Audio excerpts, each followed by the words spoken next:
proud to be a long-standing, indeed founding member of NATO and to consistently meet its 2% target. NATO remains one of the most important institutions for Euro-Atlantic security, and I think it's incredibly important that the future leadership of NATO recognises traditional threats, as we are now seeing on the borders of Ukraine, but also emerging threats such as cyber, such as space, and in other realms of conflict. Thank you, Mr. Speaker. Last week saw the first eviction of a Palestinian family in Sheikh Jarrah in East Jerusalem in 5 years. Demolitions of Palestinian homes in occupied territories have increased by 21% in 2021, and currently 200 more Palestinian families have eviction orders and are at risk of being displaced. The forced evictions of Palestinians must stop. So will the Minister condemn these demolitions, and what action will he take to stop further evictions of Palestinian families in Sheikh Jarrah? Mr. Speaker, I forgive the honourable lady for not being a devoted follower of my social media feeds and statement. I have already put out a statement with regard to those demolitions. As I said in response to an earlier question, the UK enjoys an incredibly strong relationship with Israel that allows us to bring up difficult and sensitive issues such as this, but also enables us to work with them on areas of mutual interest and concern, including, ultimately, a viable two-state solution. I very strongly welcome the strength and determination the messages which the Foreign Secretary is sending to Mr Putin to deter any possible aggression against the Ukraine. It's just right. However, are there any circumstances under which she could foresee British troops being deployed in a combat role defending Ukraine? As the Defence Secretary has already said, it is unlikely that that would be the circumstance. But what we are doing is working very hard to make sure that Ukraine has the defensive weapons it needs, that it has the training it needs. We've trained 20,000 Ukrainian personnel, and also that it has the support of the international community. We're pushing our allies very hard to make sure they are offering similar defensive support. Thank you, Mr. Speaker. The Foreign Secretary has concluded a trade deal with Australia which advantages those who produce their food using animal welfare standards far worse than Cumbrian farmers or British farmers in general. So when will those of us who care about farming and animal welfare standards get the chance to vote on that deal? Well, unlike the honourable gentleman, I have faith in Cumbrian farmers, and I believe that they are world-beating, and Cumbrian lamb is world-beating. So I'd encourage the honourable gentleman to get behind the new trade deal we're negotiating, the CPTPP.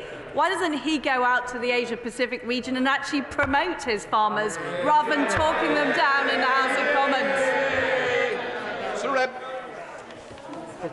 The Minister will be aware that I've raised repeatedly the case of Mara Shabazz, a 14-year-old Christian girl forcibly abducted, raped and forced into a marriage.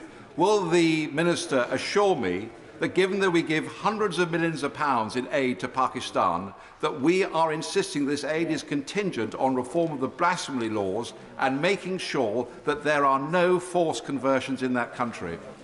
Good question. Mr. Speaker, the honourable gentleman will understand why I won't go into specific details of that case. I can assure him that both in our bilateral relationships with Pakistan and other countries where we are aid donors, we also ensure that we use that relationship to promote the values of tolerance, but not just tolerance, protection of religious freedom. That is as true in Pakistan as it is in other areas, and I know this is an issue that my noble friend Lord Ahmed raises bilaterally. Thank you, Mr. Speaker. What more evidence does the Foreign Secretary need to take sanctions against General Silva, the Chief of the Defence in Sri Lanka, to follow the American government in those sanctions for war crimes? We regularly engage with the US and other partners on issues relating to Sri Lanka. The UK Government keeps all evidence and potential designations under the UK Global Human Rights Sanctions regime under close review, guided by the objectives of the sanctions regime. We would not normally speculate about future sanctions targets, as to do so would reduce their impact. Andrew Rossendale. Mr. Speaker, the Chinese Communist Party is expanding its grip over the people of Hong Kong, destroying the freedoms and liberties defended by the British Crown for 100 years. Will the Foreign Secretary join me in condemning China for its flagrant misuse of power and undermining the rule of law? Yeah. We continue to make clear to mainland Chinese and Hong Kong authorities our strong opposition to the national security law, which is being used to curtail freedoms, punish dissent and shrink the space for opposition, free press and civil society. As a co-signatory to the joint declaration, we will continue to stand up for the people of Hong Kong. Chairman. Mr. Speaker, good to be back after my brush with COVID, but could I say to the Secretary of State that it couldn't be more topical. This morning we've seen crises around the world, particularly our problems on the border with Russia. Isn't it a fact, though, I've been in this House the longest on these benches, and in those years, when we have this sort of crisis, you expect to see a Prime Minister not on the phone, not on video calls, but out there visiting, talking, organising, showing leadership that we care and we lead from the front. Please knock on number 10 and say, get him out of there. And I hope he doesn't say, crisis, what crisis? We have been leading on the response to Ukraine. Only last night, the Prime Minister was on a call with the President of the United States, the President of France and the Chancellor of Germany. We are showing leadership in providing defensive support to Ukraine, in putting in place the toughest economic sanctions in the case of a Russian incursion. And I encourage the honourable gentleman to put his points to the Russian President. We now come to the urgent question. I call the Deputy Leader of the Opposition, Angela Rayner. Thank you, Mr. Speaker. To ask the Chancellor of the Duchy of Lancaster to make a statement on the status of the investigation into Downing Street parties following the statement from the Commissioner of the Metropolitan Police. Michael Ellis. Thank you very much, Mr. Speaker. Thank you.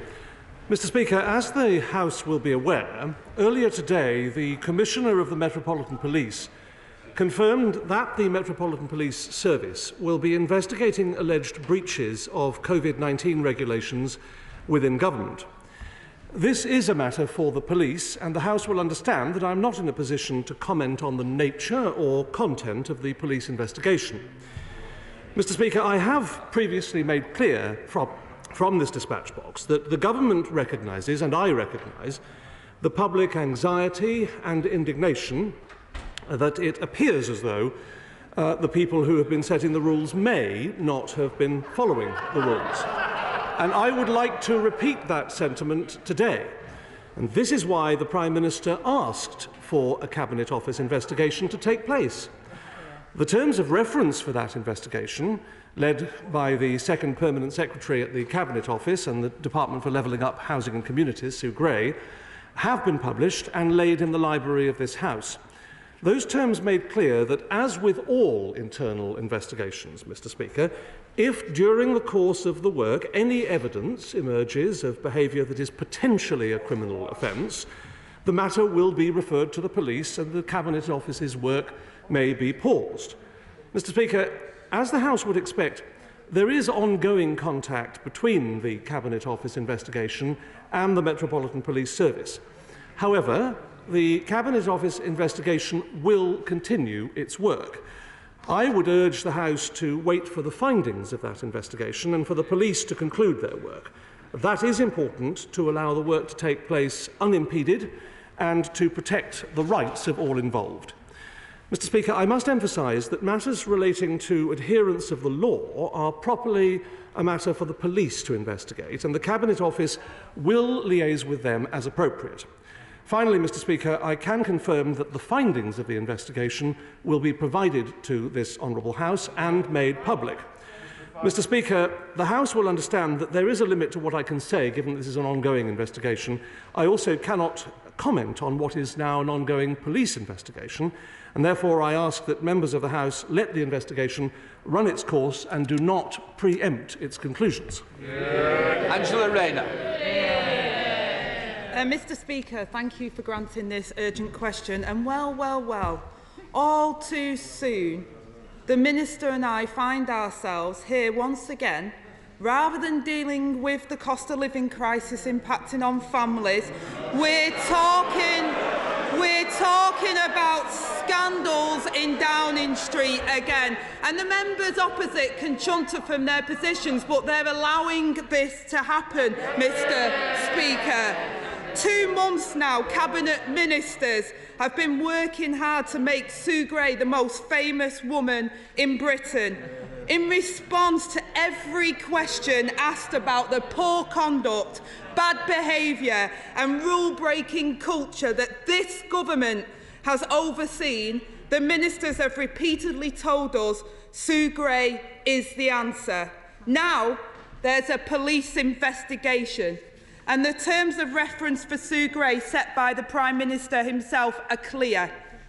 If any evidence emerges of behaviour that is potentially a criminal offence, the matter will be referred to the police.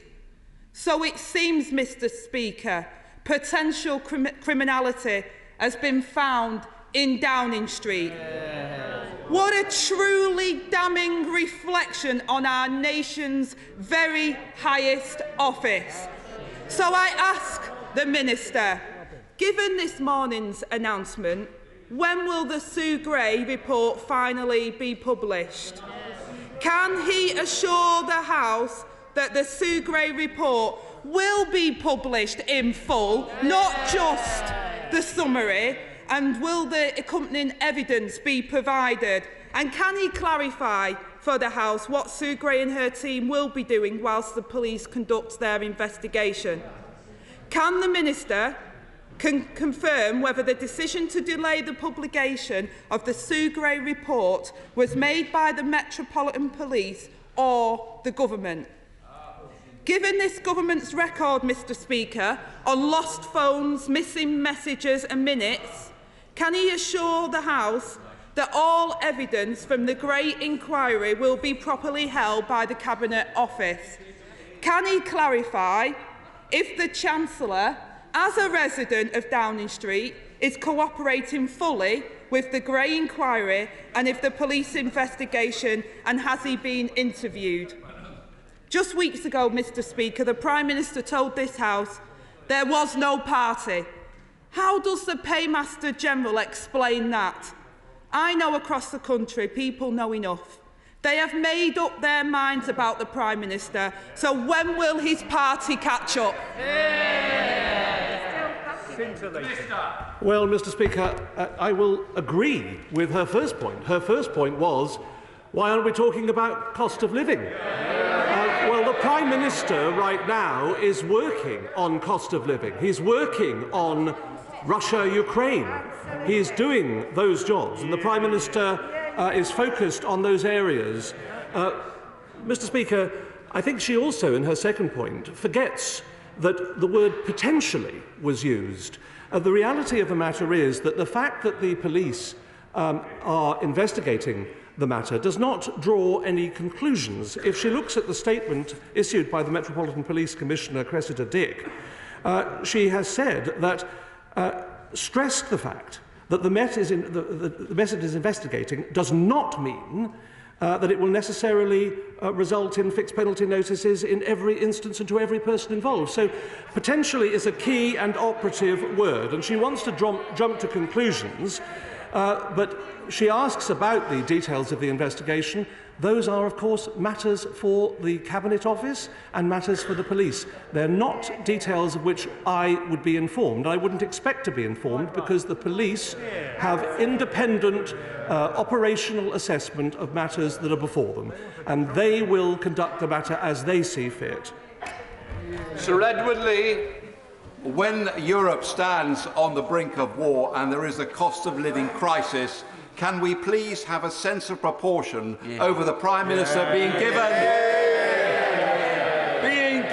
a piece of cake in his own office by his own staff? I completely agree. Mr. Speaker, and on Burns Day, it's probably appropriate we should start with the line, "The best laid plans o' mice and men gang after gley." Or perhaps a line from the other great Scottish writer, Sir Walter Scott, "Oh, what a tangled web we weave when first we practise to deceive." I do wonder, Mr. Speaker, now that the police are finally involved, how much more personal humiliation and indignity will the Prime Minister be prepared to endure? But perhaps more importantly, how much more of this embarrassing circus are his colleagues prepared to tolerate before they act to remove this man from office? Because this isn't going to go away.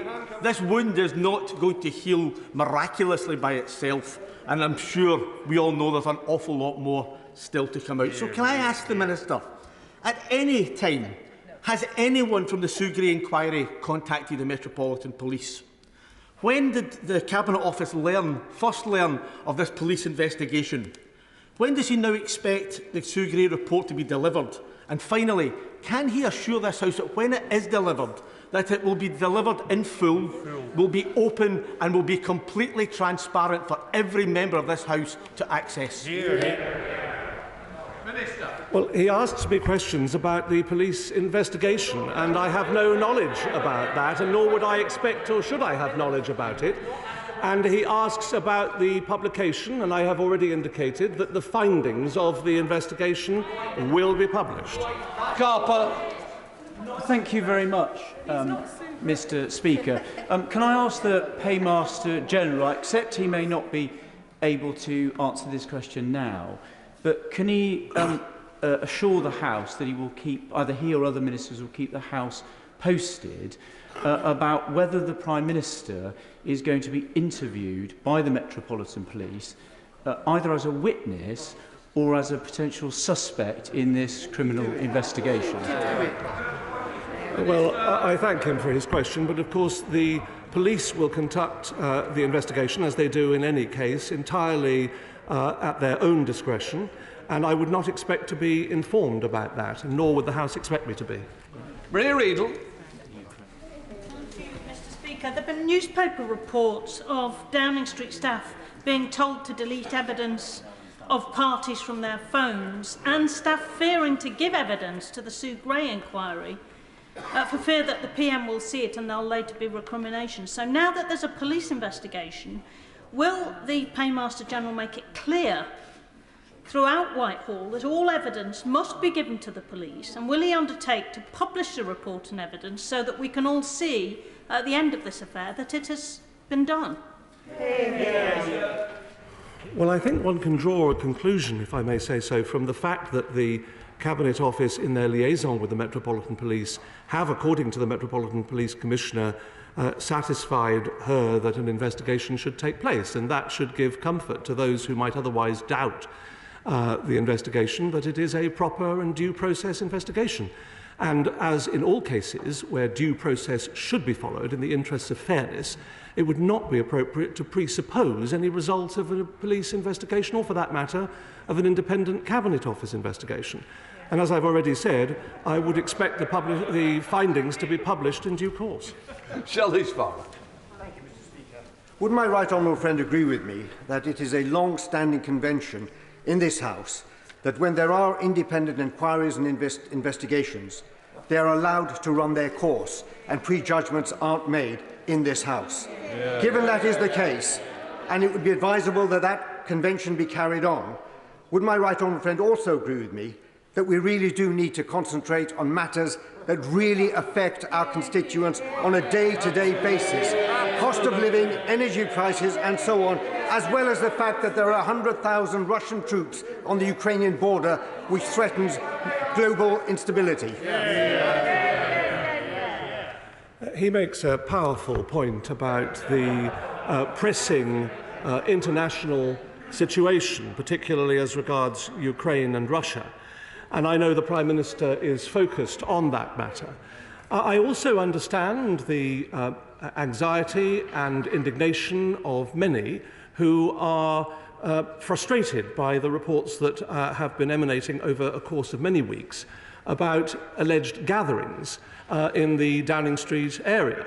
The reality of the matter is the Prime Minister is focused, as he has been focused, on delivering for this country, as he's succeeded in delivering vaccines, as he's succeeded in delivering on the manifesto commitments, and he'll continue that laser focus. David. Mr. Speaker, it's clear this government is now in total meltdown. Story after story about COVID laws being broken in Number 10. Revelations about honourable members having constituency funding threatened by government whips, and now a Prime Minister and his staff under police investigation. In the midst of a pandemic and a cost of living crisis, and with Europe on the brink of war in Ukraine, we cannot go on with this chaotic government. No. Does the Minister accept that the Prime Minister's authority is in tatters? Will he advise his boss to do the right thing in the national interest and resign? Minister. Well, I thank him for his advice on propriety, but he will forgive me. He will forgive me if I decline to follow it. Theresa Villiers. Mr. Speaker, will the Minister agree that anyone taking a view on the Prime Minister must take into account the fact that he's presided over the most successful vaccination programme in the world, which is taking us out of this pandemic ahead of most other countries in the world? She's absolutely right. And we would be in lockdown now were it not for this Prime Minister. Partying anyway. Stop starting. Ben Bradshaw. Mr. Speaker, is the Prime Minister not simply compounding his previous terrible mistakes by continuing to deny culpability, leading to an unnecessary and expensive police inquiry, when he could do the decent thing and resign? Minister. I'm sure he would expect fairness to apply to all in this country, whether it be one of his constituents or one of mine. And I would hope and expect that he would not wish to see unfairness to anyone. What we are doing is we are cooperating at the Cabinet Office with a police investigation. That will carry on and take its natural course, as police investigations invariably take their natural course in an orderly way, unencumbered by interference from the executive. David Morris. Thank you, Mr. Speaker. Would the Paymaster General consider the Metropolitan Police or any other police force looking into the activities of the Leader of the Opposition with his Beers party? As far as I can see, there's no difference. What would you say to that, Paymaster? Minister. Well, my honourable friend makes an interesting point, but of course police investigations and how they conduct themselves are operationally independent. I'm sure they will have heard what he said. Pete Wishart. Thank you, Mr. Speaker. Does he not think that it would be a good idea just to set up a police special operations unit and room in Number 10 Downing Street? Because whilst they're looking at this one, they could perhaps look at cash for honours, cash for access, PPE for pals, paid advocacy, breaking the ministerial code, and just all the other general Tory badness. Minister.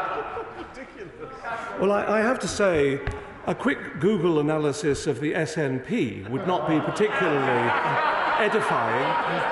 But what I will say is that despite noises off, this Prime Minister is focused on what matters to the British people, and it's right that these matters conclude in an orderly way. Reb Stewart. Thank you, Mr. Speaker. I welcome this investigation. But you can see the absolute terror, the terror on the benches opposite. For this. For them, Partygate, they know they're up against a Prime Minister and a government which has brought youth unemployment to its lowest ever level. A government and a Prime Minister, led by the Prime Minister, that of course brought us the AstraZeneca vaccine, has the most successful booster programme in the world, and that is why, opposite absolute terror, that we should focus on policy in this place, focus on the priorities of the British people, and that's why they're so desperate to land this even as the inquiry goes ahead. I agree completely, Mr. Speaker. The PM also welcomes the announcement by the Met Police today because it's alongside the Sue Gray inquiry, which the PM set up, I might add, that will offer the public the clarity they need to help draw a line under these events. Andy MacDonald. Thank you, Mr. Speaker. My Middlesbrough constituents have obeyed the rules and done exactly what the Prime Minister demanded of them and abided by the laws that he initiated. Doesn't the Paymaster General understand that the continued refusal to do the right and decent thing only serves to damage our democracy and tarnish our reputation across the world, and that will not be turned around until such time as the Prime Minister goes and brings this shameful business to an end? Minister. No, I don't agree with his characterisation. Mr. Speaker, does the Paymaster agree? Does the Paymaster agree that compared with being interviewed under caution for flogging peerages, as Tony Blair was, compared with trying to prosecute a former First Minister of Scotland when they were told there was no evidence to do so, and compared with taking money from Chinese spies, that eating a piece of birthday cake is a relatively minor offence? My friend makes his point powerfully and eloquently. Geraint Davies. Mr. Speaker, given that the police investigated and intervened in a number of parties across London on the 20th of May, can you explain, at the time, enormous amounts of booze has been trundled into number 10 with enormous amounts of noise, why they didn't intervene at the time? And does that make him fear about any sort of fudging of this investigation, and perhaps another police force should intervene? Yeah. Minister. Well, I'm sorry he chooses to criticise the Metropolitan Police. I don't think that that would have the support of this House. Look, the position is, Mr. Speaker, that I would ask him to accept that the Metropolitan Police and those public servants who work in government work hard, including over a period of major crisis for this country, in the public service. They're devoted to their work. They seek to serve the public in the best way they can, and assumptions ought not to be made either of police or civil service impropriety. The matter is subject to investigation, and I would ask him to accept, if you like, the default position, Mr. Speaker, that persons are innocent unless otherwise proved. That is how it works. Jacob Young. Mr. Speaker, last night NATO announced it was putting troops on standby in response to the situation in Ukraine, and in April gas prices are currently forecast to rise by more than 50% when the energy price cap lifts. What people in Redcar and Cleveland want is to move on from this debacle on parties and focus on the real issues. So can he assure me that the Cabinet Office will publish Sue Gray's report as soon as they are able?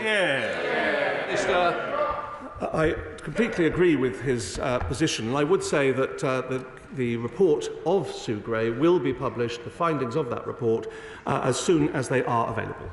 Janet Chard. Thank you, Mr. Speaker.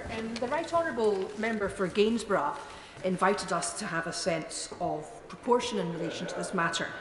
Can I just refer him to one of the many emails I've had from constituents in Edinburgh South West and ask the Minister what he thinks about it.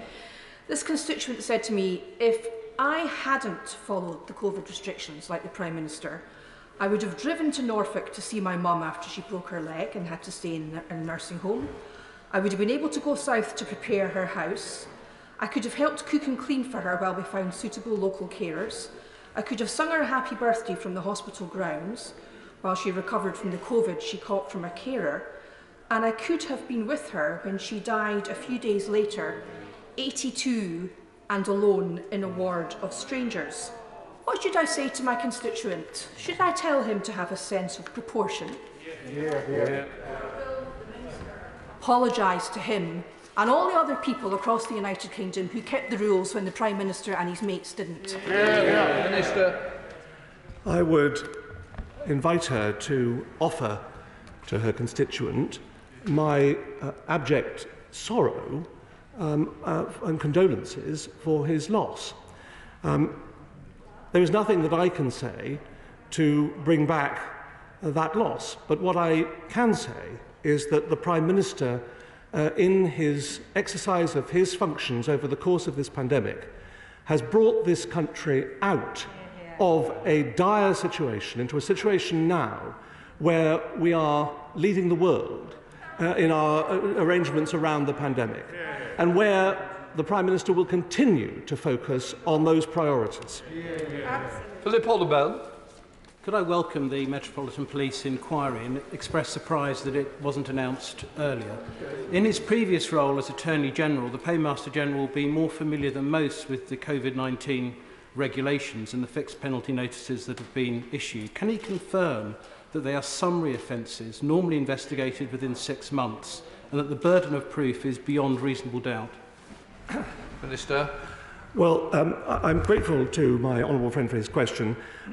I would prefer not to get into the legal position, as he can imagine, but what I would say is that I would expect, as would everyone, the police to conduct their investigation expeditiously, and they will do so at a time that, no doubt, is in accordance with their own procedures and protocols. He is right to raise the fact that there will be tests, evidence and burden of proof, and it is always right, of course, that a person in this country is innocent unless or until they be proven guilty. I'm expecting to run this to about 1:15 so we can help each other by speeding through. Debbie Abrahams. Mr. Speaker, what assessment has been undertaken on the damage that Partygate has on our economy, on inward investment and on the trust that the British people have with this government? Minister. Well, can I invite, she asks what assessment has been made.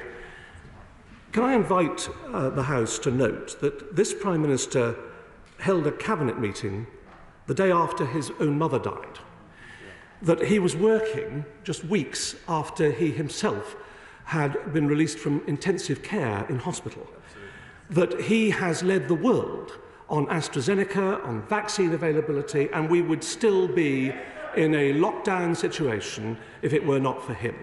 So I would invite her to accept those points are the points that will really focus the mind. Giles Watling. Thank you, Mr. Speaker. Given that there are ongoing investigations by Sue Gray and the Metropolitan Police at this time, and we await those results, does my right honourable friend not agree that this urgent question itself is a vexatious waste of everybody's time?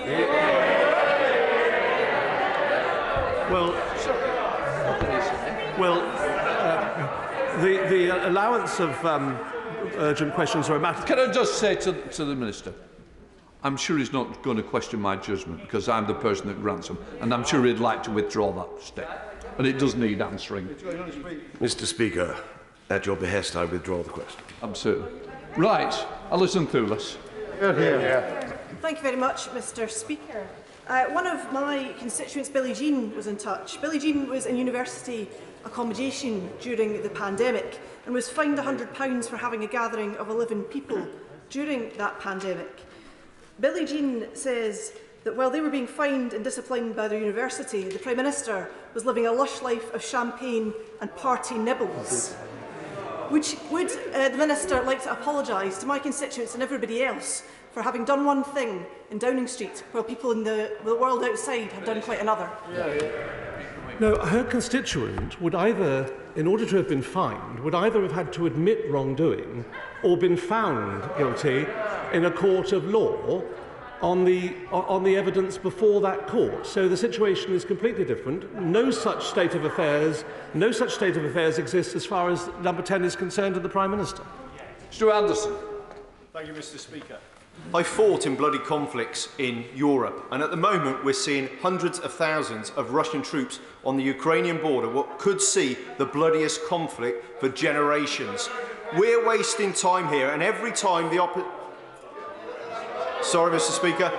Every time the opposition call for our Prime Minister to resign, does my right honourable friend agree that we're only strengthening Putin's hand and destabilising negotiations? He is quite right to focus on what matters around the world and indeed to the Prime Minister of this country. Thank you, Mr. Speaker. Every day in my constituency of Birkenhead, parents are going hungry so that their children can eat. while elderly people are living in freezing homes because they simply can't afford to put the heating on? Will the Minister concede that this government is more interested by its own internal turmoil than in helping the most in need? And will he now join calls for the Prime Minister to step aside so that we can finally begin to get to grips with this Tory cost of living? Minister. As I said in this House last time, Mr. Speaker, the Prime Minister is going nowhere. Martin Docker to use. Last night, Mr. Speaker, the food critic Jay Rayner quoted the late, great Julia Childs and once said, "A party without a cake is just a meeting. Johnson's staffers supplied a cake, ergo, it was a party." I wonder if the Paymaster General agrees not only with Jay Rayner, but the late, great Julia Childs. You're a pudding with that, Minister. Well, if whilst at work someone eats a cake for 10 minutes, I don't think conclusions can be drawn from that. So he is putting the horse before the cart, or the cart before the horse, or whatever the phrase. Jenkinson. Mr. Speaker, is it not the case that the opposition benches are in cahoots with media to undemocratically depose this Prime Minister, not because he's an electoral liability for them, for us, but because he's an electoral liability for them? Minister. Well, one has to wonder the focus of the party opposite on gatherings from 2 years ago, as alleged, when they're not focused on the Ukraine, on massing troops, Russian troops at the border of Europe, is quite extraordinary. What we're doing is we're focusing on the matters that really make a difference to the people of this country, whilst the police and the Cabinet Office continue their investigation. Gardner.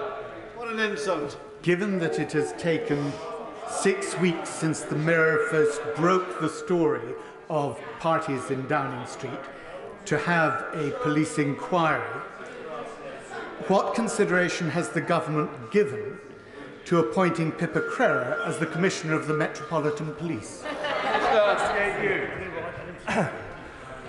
Well, I have no reason to be concerned about who the Metropolitan Police Commissioner is. Thank you, Mr. Speaker. Over the weekend and the last couple of days, I've been out and about with my constituents in Great Grimsby, and they are sick and tired of listening to this constant thread. And they are happy, very happy, that essential workers have gathered together for 2 years to get us through this pandemic. And would my right honourable friend send a message to the Prime Minister that they support his policies and they want him to carry on getting on with the job? I will gladly send that message to the Prime Minister, and in fact her message is very similar to messages that the Prime Minister is hearing from our colleagues around this House, and that is the focus that matters. Thank you, Mr. Speaker. And does the Minister really think that it is in the interests of our country, not the Prime Minister, that he remain at the helm, giving public health advice to the people of Newcastle and security reassurances to the people of Ukraine, whilst mired in scandal and facing criminal investigation? Minister. I do, passionately. I think the Prime Minister is the best leader for this country, and he would bring to shame the party opposite and any offer that they might have as a leader of this country. The Prime Minister knows what matters. He focuses on the matters that are important to the British people. This investigation is also important, but it is being conducted by the Cabinet Office and the Metropolitan Police. We recognise the upset that has been caused by these allegations, and they are being properly investigated. Alexander. Speaker, I know myself, colleagues and constituents were shocked by alleged lockdown rule-breaking by none other than the Leader of the Opposition, the Right Honourable, my gallant friend, Keir Starmer. Does my honourable friend agree with me that there can be no hypocrisy and all sides need to be investigated? Because after all, those in glass houses shouldn't throw beer bottles. I'm sure hypocrisy wasn't aimed at an individual member, surely not. Minister, I think it's badly phrased. Now, Thank you, Mr. Speaker. Well, nothing in the law forbade people who were legitimately and genuinely at work from having a 10-minute coffee break in between meetings. And I'm sure people were doing that around the country, whether they ate cake with it or not. The reality of the matter is that his point was completely accurate. Dame Diana Johnson. Thank you, Mr. Speaker. The Home Affairs Select Committee has been following the issue of the consistency of enforcement of COVID regulations, as we are well aware of how failure to do so can erode public trust. And the Home Affairs Select Committee will have an opportunity to ask questions of the Metropolitan Commissioner soon. But as the police have primary responsibility for criminal investigations in this country, does the Minister think that it would have been much better to have passed this on to the Metropolitan Police as soon as these allegations came to light, and that we would now be concluding that investigation by the Metropolitan Police, and he would have to stop coming to this House of Commons to defend the Prime Minister? Well, Minister, I know that the Honourable Lady is a very fair chair of the Home Affairs Select Committee, and she will acknowledge that the police have their job to do. It is not a matter for the government or the executive to refer matters. That has been done by the Cabinet Office independently as part of their investigation. And as to the length of the police investigation, we have no idea how long that will be. Mike Blood. Thank you, Mr. Speaker. It's clearly correct that the police should investigate any suspicions of breaches of the law, regardless of who may be involved. Can my right honourable friend assure this House and the country that Sue Gray is being left to conduct her investigation independently and freely, and that there are no barriers to her passing any information she may find that is relevant onto the police about any potential rule breaking? Minister. Yes, I can confirm that, and in fact, the fact that the Cabinet Office has passed matters to the Metropolitan Police is proven by today's news. Williams. Thank you, Mr. Speaker. Will the Minister explain to his less quick-witted colleagues that claimed good works on COVID are no excuse for breaking the law? Well, no one is proved to have done what he alleges. Thank you, Mr. Speaker. It is absolutely right for there to be a full investigation into these matters, just as it was in terms of the police investigation into the Cash for Honour scandal under the Blair government. And can my right honourable friend assure me that the police will of course be given full cooperation in these matters, as they have been during the Cabinet Office investigation process? Minister. I can assure my friend that full cooperation will be accorded to the police as and if they ask for it. Brendan McNeill. Thank you very much, Mr. Speaker. It's quite clear that even after admissions, the Prime Minister doesn't want to leave 10 Downing Street. But don't we face the possibility in the UK that the UK's PM might eventually be leaving 10 Downing Street in police handcuffs? Minister. No. Justin Mathers. Thank you, Mr. Speaker. On the 8th of December, the Prime Minister told this House, and I quote, "There was no party." Paragraph 1.3 of the Ministerial Code says anyone who knowingly misleads the House will be expected to resign. So why is the Prime Minister still in his job? Minister. Well, if a group of people gather for work, and whilst at work they take cake for 10 minutes, then everyone working is permitted reasonable breaks as a part of their working day. So that's one possible interpretation.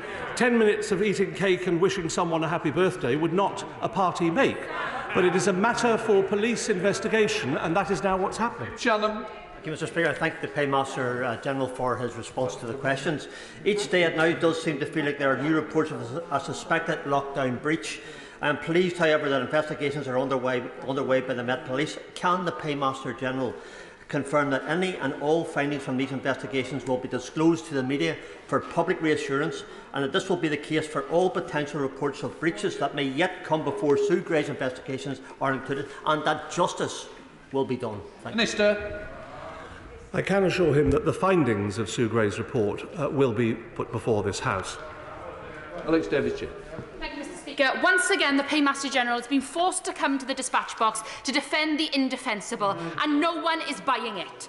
Honesty, transparency and leadership should be at the heart of this country's government, but it is severely lacking. So will the Prime Minister now come to this House to set the record straight, tell us exactly what gatherings and parties he attended at Downing Street, or better yet, will he just resign?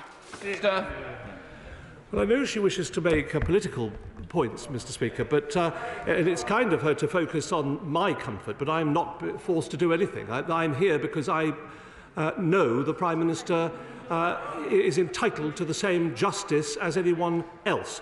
And as far as the opposition are concerned, Mr. Speaker, it's unedifying to make party political points over this matter.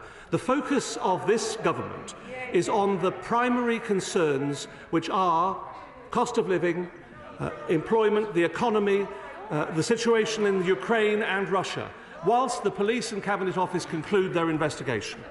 Barbara Keeley. Thank you, Mr. Speaker. The police were asked to enforce COVID rules across the country, and they faced difficult challenges in doing so to keep us all safe, issuing tens of thousands of fines to people who broke the rules, even those gathering for birthdays. Does the Minister believe the Prime Minister is above the law? Because my constituents are asking why these events took place, disregarding the rules. And I say to those opposite who attacked this business today, these matters do concern our constituents, they do. No one is above the law in this country. Henry. Thank you, Mr. Speaker. The Paymaster General doesn't want to speak about the specifics of this investigation. So can I ask him, for all the dodgy coronavirus contracts, the cash for honours from the Tories, the stated intention to break international law, illegally proroguing Parliament and the many other crimes and misdemeanours of this government, does the Minister find it a tad ironic that it is the parties where they demonstrated their contempt for the public that has finally prompted the police to investigate? Minister. If there's anything ironic, it is the Scottish National Party. The Minister, it started with a joke about a fictional party during a dummy press conference, then the faux outrage from the Prime Minister, who was angry about this joke. All the while, there were parties, lots of them, and he was at some of them. There's a mountain of evidence of truth-twisting, rule-bending and law-breaking, and it lands at the feet of the man at the top. So why is this Minister still defending the indefensible? Minister. I see the honourable gentleman wishes to be judge, jury and executioner, but no one in this House would give him that position. What matters is justice, justice for all, and that will apply in this case as it does in any other. We now come to the statements.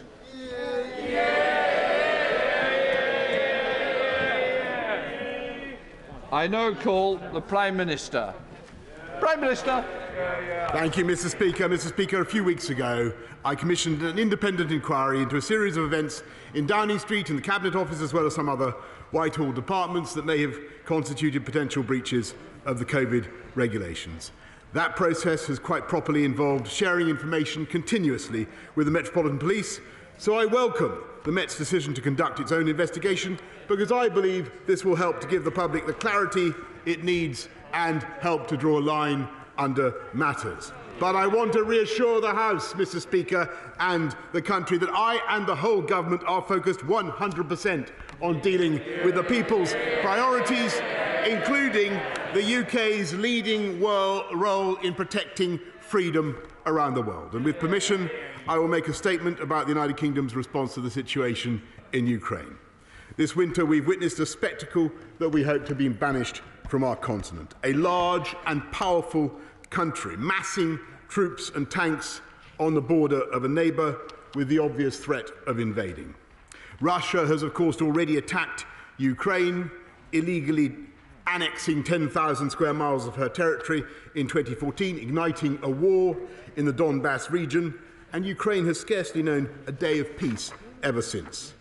Now Ukraine faces the danger of a renewed invasion, and this time the force arrayed on Ukraine's frontier comprises over 100,000 troops, far bigger than anything Russia has deployed against her before.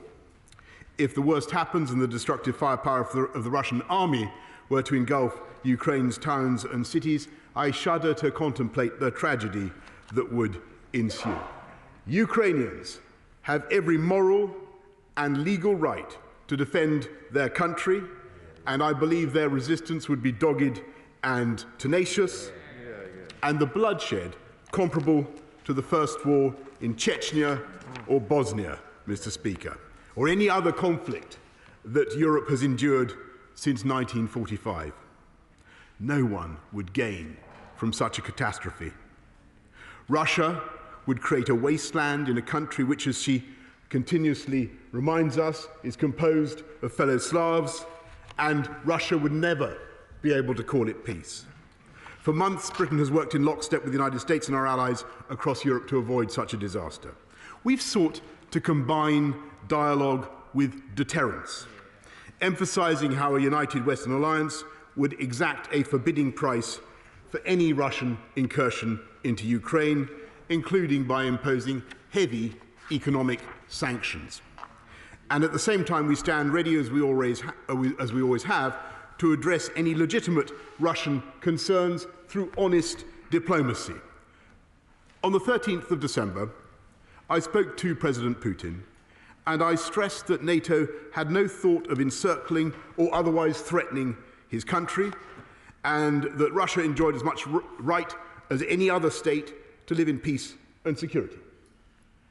But, as I said to him, Ukraine also enjoys an equal and symmetrical right to that of Russia. And I said that any attack on his neighbour would be followed by tougher sanctions against Russia, further steps to help Ukraine defend herself, and by an increased NATO presence to protect our allies on NATO's eastern flank. The truth is that Russia's goal is to keep NATO forces away from her borders. If that is Russia's goal, then invading Ukraine could scarcely be more counterproductive. My right honourable friends, the Foreign and Defence Secretaries, have both conveyed the same message to President Putin, and I'm prepared, of course, ready to speak to him again. Meanwhile, the American Deputy Secretary of State met her Russian counterpart in Geneva on the 10th of January, and the NATO-Russia Council gathered 2 days later, as the House knows. The American Secretary of State, Antony Blinken, met the Russian Foreign Minister last Friday, and the US administration has confirmed President Biden's willingness to have another meeting with President Putin, continuing the bilateral dialogue they began last year. But credible deterrence is the other side of the coin. Last night I held a virtual meeting with President Biden, President Macron, Chancellor Scholz, President Duda, Prime Minister Draghi, General Secretary Stoltenberg, President Michel, and President von der Leyen. We agreed that we would respond in unison to any Russian attack on Ukraine, in unison, by imposing coordinated and severe economic sanctions, heavier than anything we have done before against Russia. And we agreed on the necessity of finalising these measures as swiftly as possible in order to maximise their deterrent effect. We in the UK will not hesitate to toughen our national sanctions against Russia in response to whatever President Putin may do, and the House will soon hear more on this from my right honourable friend, the Foreign Secretary. We've already declassified compelling intelligence exposing Russian intent to install a puppet regime in Ukraine, and we will continue to disclose any Russian use of cyber attacks, false flag operations, or disinformation. Amid all these pressures, Ukraine asks for nothing except to be allowed to live in peace and to seek her own alliances, as every sovereign country has a right to do. Last week, the UK acted to strengthen Ukraine's ability to defend her soil by supplying anti-armour missiles and deploying a small training team of British personnel, in addition to the work of Operation Orbital, which, as the House will know, has trained 21,000 Ukrainian troops since 2015. Yesterday, we took the responsible precaution of temporarily withdrawing some staff and dependents from the British Embassy in Kiev, though I emphasise that the Embassy remains open and will continue to provide consular assistance for British nationals in Ukraine. And I'm particularly grateful for the dedication of our ambassador in Kiev, Melinda Simmons. I commend our NATO allies for the steps they've taken and are taking to protect the eastern flank of the alliance. Denmark is sending a frigate to the Baltic and deploying 4 F-16s to Lithuania to join NATO's long-standing air policing mission.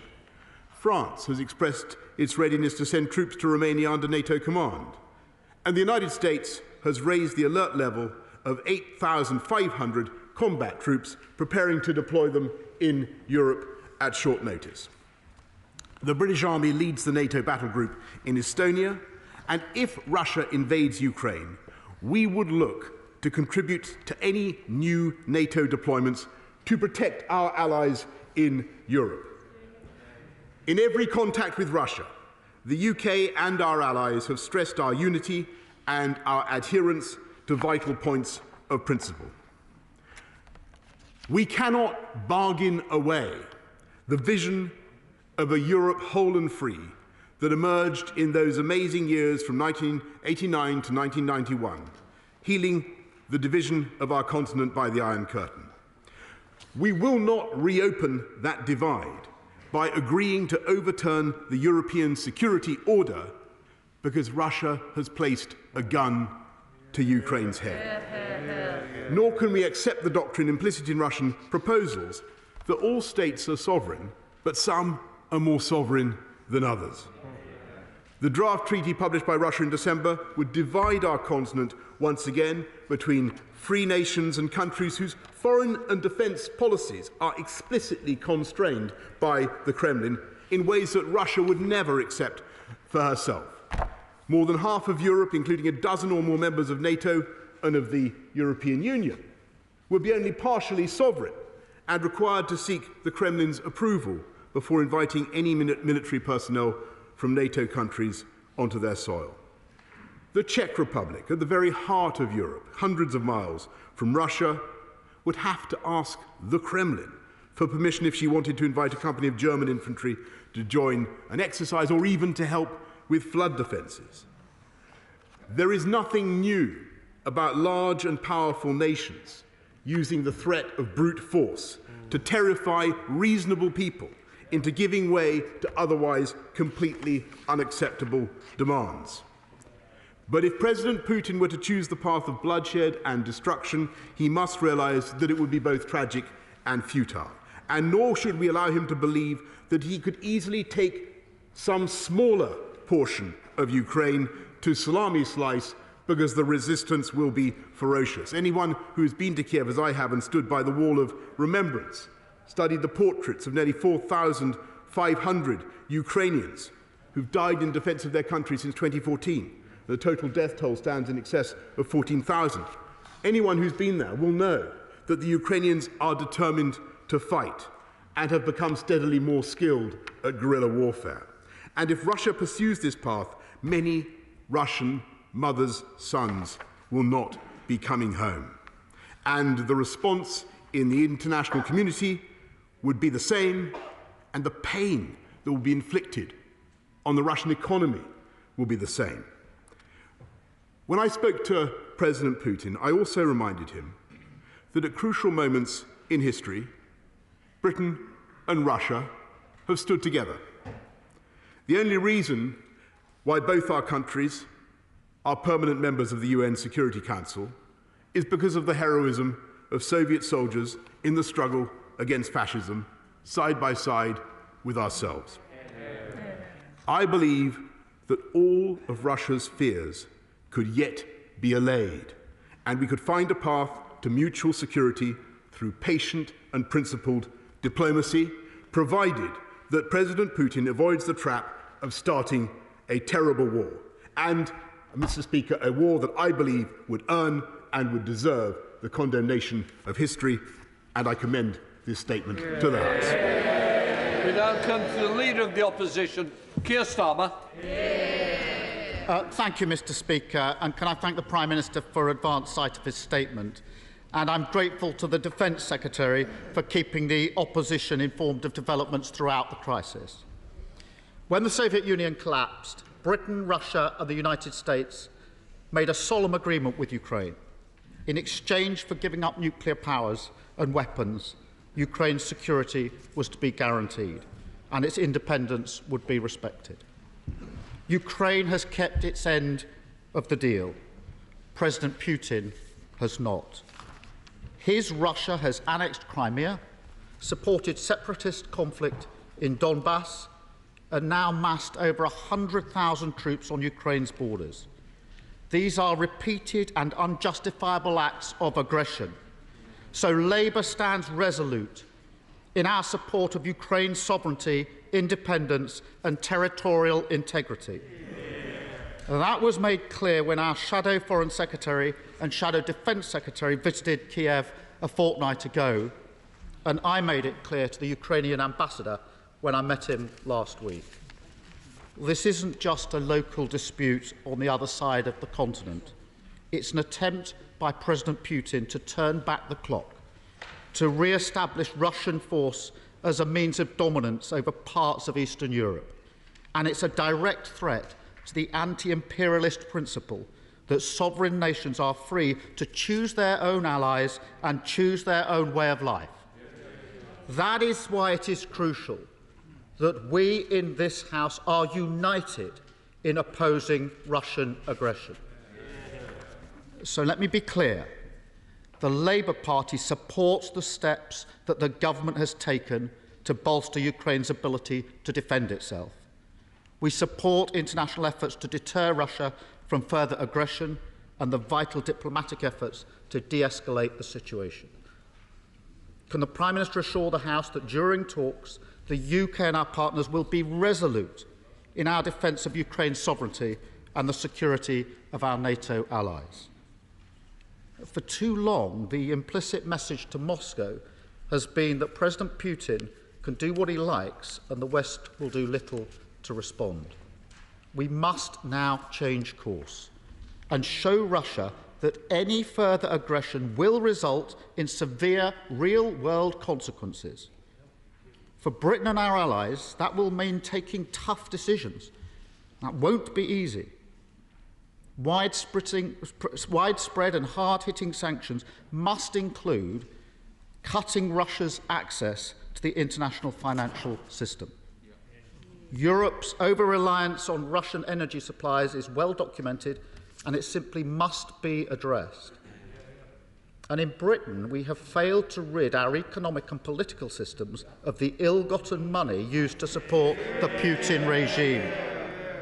If we take our obligations to global security seriously, we cannot go on allowing ourselves to be the world's laundromat for illicit finance.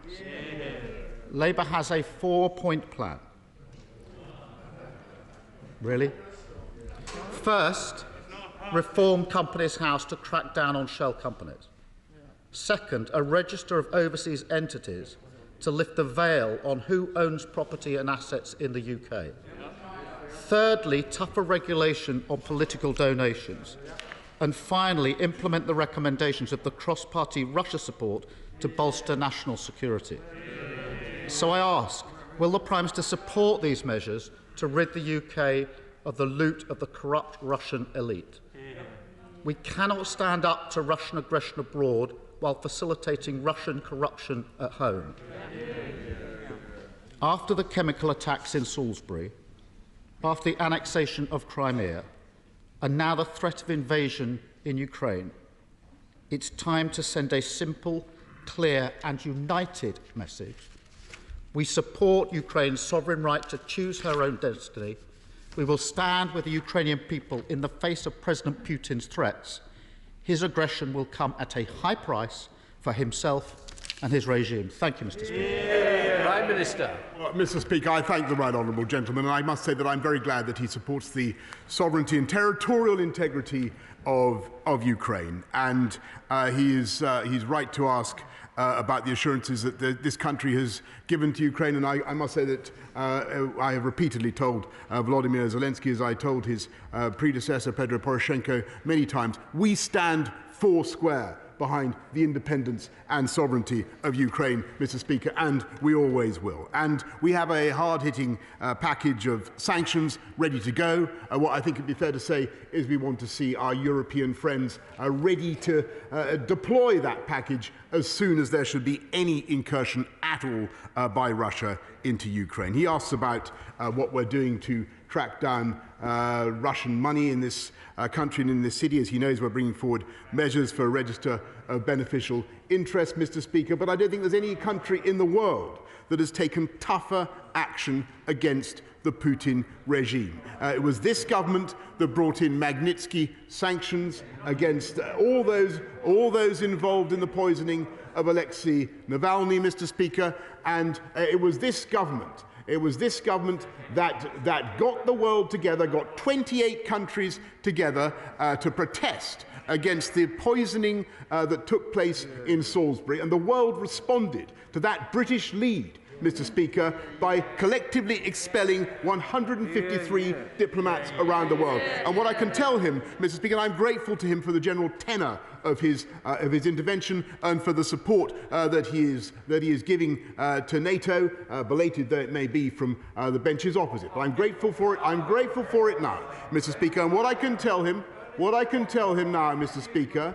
is that that same leadership in assembling a response to Russian aggression is being shown by the UK now, and it is absolutely vital that the West, is united now, because it is our unity now that will be much more effective in deterring any Russian aggression, and that is what this government will be pursuing in the days ahead. Tobias Elwood, Thank you, Mr. Speaker. As the Prime Minister articulates, the West is now regrouping, but the penny is also dropping. The threat of sanctions will not deter this Russian aggression, and a total or even partial invasion will have severe economic and security consequences felt right across Europe and beyond. Ukraine's grain exports will be affected towards Africa. Global gas prices will be impacted and skyrocket. And where might an emboldened Russia turn to next? So I ask the government to liaise with the United States and now consider a more simpler and effective option to deter this invasion by belatedly answering Ukraine's call for help. It is not too late to mobilise a sizable NATO presence in Ukraine, utilising the superior hard power the alliance possesses to make Putin think twice about invading another European democracy. Prime Minister. I thank him very much, and I know that he will, emotionally, many people will share what my honourable friend says, and he knows a great deal about Ukraine and about the issues that country faces. And of course, instinctively, many people would yearn to send active physical support in the form of NATO troops to Ukraine. I have to tell him that I don't believe that to be a likely prospect in the near term. Ukraine is not a member of NATO, but what we can do and what we are doing is sending troops to support Ukraine. I've mentioned the training operations that we're conducting under Operation Orbital, have done for the last 6 or 7 years, trained 21,000 Ukrainian troops, and of course we are now sending defensive weaponry, Mr. Speaker, defensive weaponry, which I think is entirely appropriate. 2,000 anti-tank weapons to the Ukrainians, and we join the Americans in that effort. As he knows, the Americans have sent about $650 million worth of military assistance to Ukraine. That is a vital thing to do, to stiffen Ukrainian resistance. But I think the real deterrent right now, Mr. Speaker, is that package of economic sanctions. That is what will bite, that is what will hurt Putin, and that, I hope, is what will deter him. Leader of the SNP, Ian Blackford. Thank you, Mr. Speaker, and can I thank the Prime Minister for advance sight of his statement, and join with the Leader of the Opposition in congratulating the Defence Secretary, who has made sure all through this that we've been kept informed of developments that's most appreciated. And it is important, Mr. Speaker, that all of us in this House stand together in solidarity with our friends in Ukraine in defence of their sovereignty. We on these benches share the deep concern over the escalation of tension, the prospect of military aggression and that threat to Ukraine's sovereignty.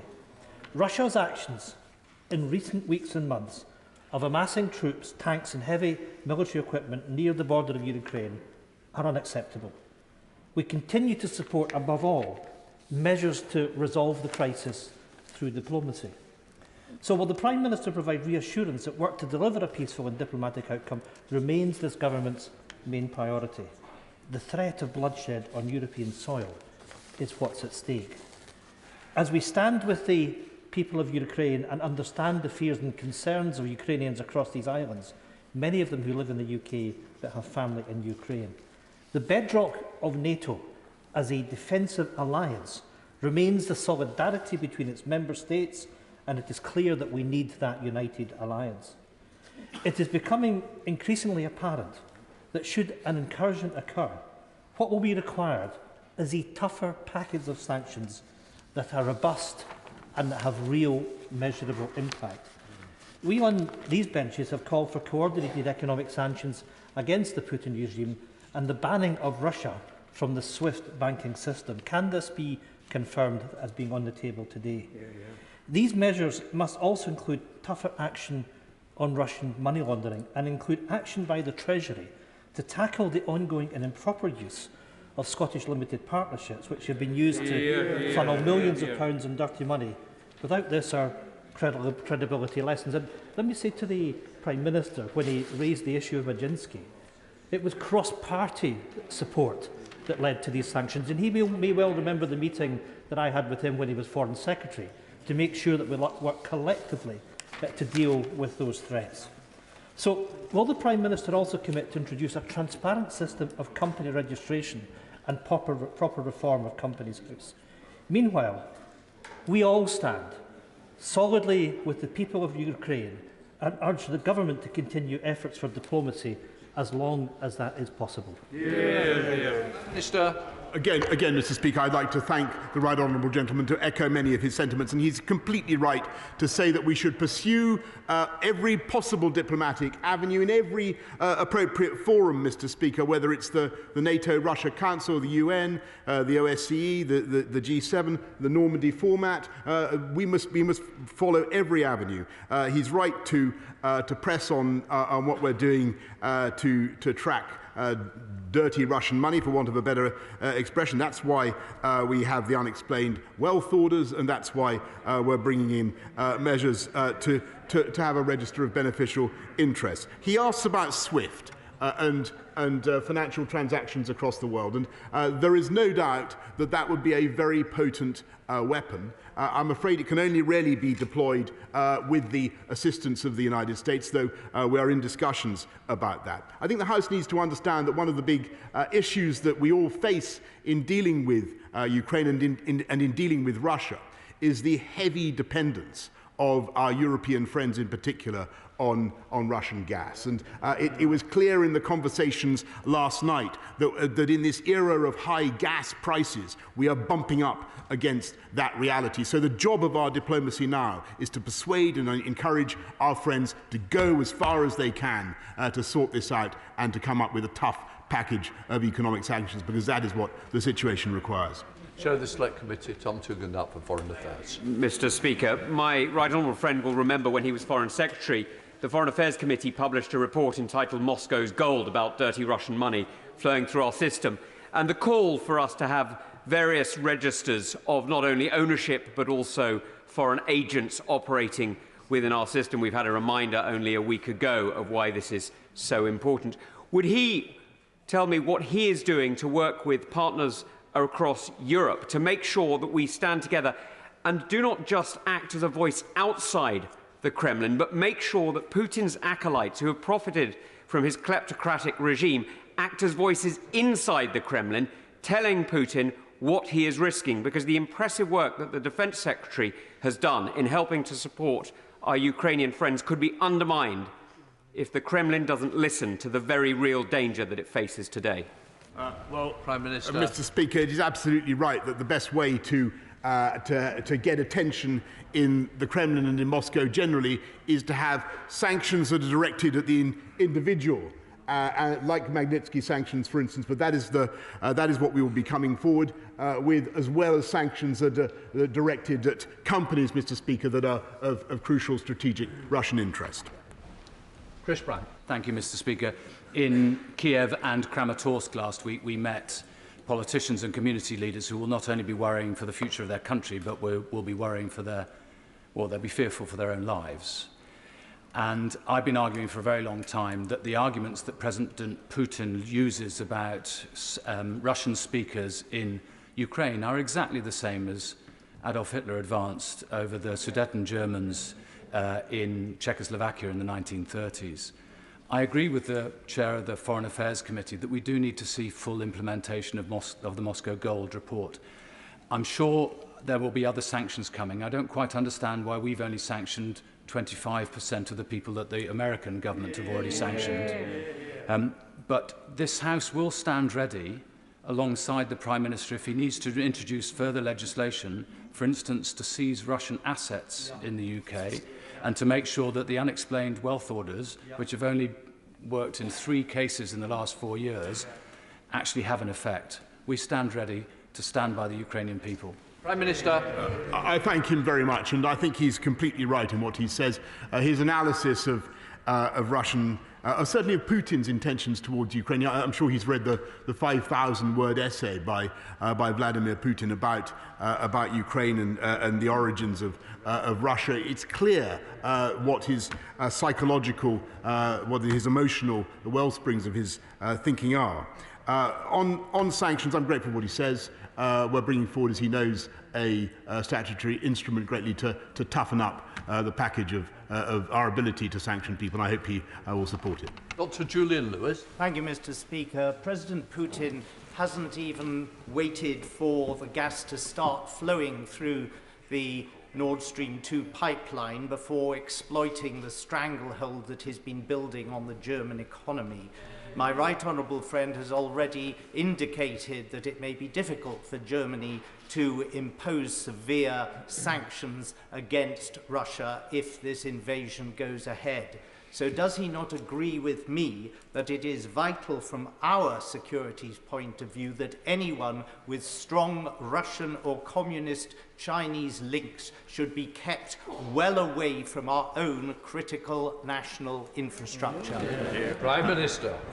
My right honourable friend is completely right, and that's why we've brought in measures to protect our national security, our national infrastructure, our critical national infrastructure, and to make sure that we are able to stop investment that we think will be detrimental to our national security, Mr. Speaker. And I'm afraid he's quite right also what he says about the German dependence on Russian gas. We have to be respectful of this. The simple fact is that the UK, I think, of our gas supplies, about 3% comes from Russia. About 6% of German energy needs comes from Russian gas. So they are in a very different position from us. Their sacrifice is potentially very large, but we must hope that in the interests of peace, they're willing to make that sacrifice. Ed Day. Can I thank the Prime Minister for his statement? It is right that we stand united across the House to support Ukraine and to stand against Russian aggression, which we should remember has already resulted in over 13,000 casualties in the last few years. The Prime Minister has rightly talked about gas being an issue in this debate, particularly on Russia, but indeed in Germany, but across Central and Eastern Europe. And it will also potentially impact this country with the threat of increased gas prices at a time when families are already facing rocketing heating bills. So could I ask him to take further action on energy, as I did during the Russian invasion of Crimea? And so, alongside all the measures he rightly proposed in his statement, will the Prime Minister convene a summit of G7 energy ministers, as we had back in 2014, to look at how we can improve short-term and medium-term energy security, protect consumers in this country and elsewhere against rocketing gas prices, and give ourselves a much stronger hand in the face of Putin's aggression? Prime Minister. I thank him. Also, by the way, Mr. Speaker, I think that much of the work that he did on renewables when he was in office was prescient and valuable for this country, and it's put us in a stronger position to resist the Russian gas blackmail. As I told the House just now, of our gas supplies, only 3% comes from Russia. But he's also right about the spike in prices. That's why we're working together with President Biden, with other colleagues, to see what we can do to increase the supply of gas, both to Europe and of course, to this country as well. Carl McCartney. Thank you, Speaker. If Russia invades Ukraine, does my right honourable friend see the potential, as I do, that it will lead to a flood of refugees crossing from the Ukraine into the EU? So Poland, Romania and Slovakia could see massive flows of displaced people. Indeed, that may be a part of Putin's thinking. The EU is then so distracted and full of infighting, i.e. refugees, that it cannot respond militarily. What does my right honourable friend think the response from Brussels is going to be? Maybe the Poles should have a bus station at the border crossing ready to take them all to Germany and France, especially given it is Berlin and Paris that have watered down any NATO response thus far. Because if this massive flow of refugees happens, it may well be the end of the EU. Prime Minister. My honourable friend is making a very valuable point, because, of course, we have seen only recently how refugees from Belarus have been used as tools of political warfare, and we've got to be conscious of the potential of the Kremlin to trigger exactly the kind of refugee crisis that he describes. Kevan Jones. Thank you very much. Can I thank the Prime Minister for his statement and agree with him that should Putin invade Ukraine, tough sanctions will be necessary.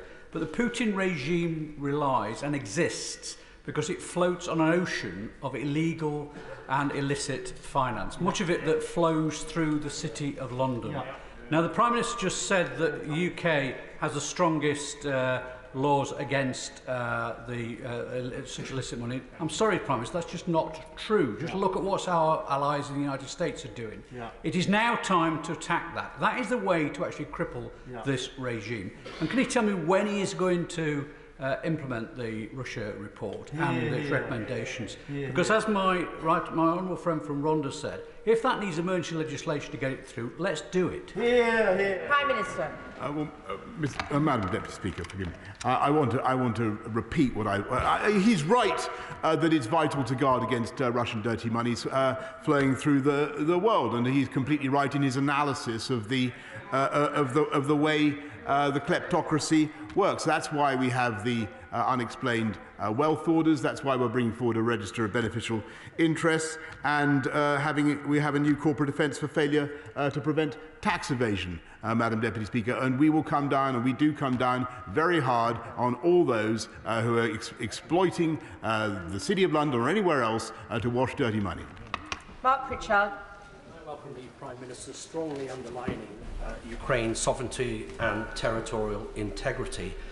Just back in November, Madam Deputy Speaker, there was no unanimity across Europe, increase even across the Atlantic, on the issue of Ukraine. That has changed since over the last few months with the good offices of the Prime Minister's Office, Defence Secretary and Foreign Secretary.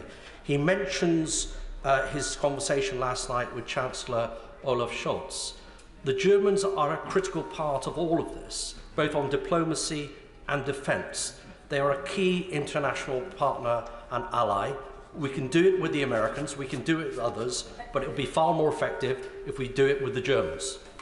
Prime Minister. My honourable friend is completely right, and I just want to say a word or two in praise of Olaf Scholz, because last night in conversation with him, it was clear, as I've said to the House, how difficult this is for Germany. Nobody should be any doubt about that. But it was also clear that the new German Chancellor is determined to stand with the rest of the West to have a united front. And amongst other things, of course, Germany has made it clear that Nord Stream 2 cannot go. They can't take part in Nord Stream 2 if there's a Russian invasion of Ukraine. Ben Bradshaw. Thank you, Madam Deputy Speaker. The Prime Minister was absolutely right to say that Western unity is key. So could he explain why the UK began withdrawing some of our diplomats from Kiev this week, unlike most of the rest of NATO? Prime Minister. I thank him. We're actually in lockstep with the United States, and as he knows, we've kept at least 30 of our diplomats there, including Melinda Simmons, our outstanding ambassador. The UK presence continues to be very strong in Kiev, but those are sensible precautionary steps. Sir Ian Duncan-Smith.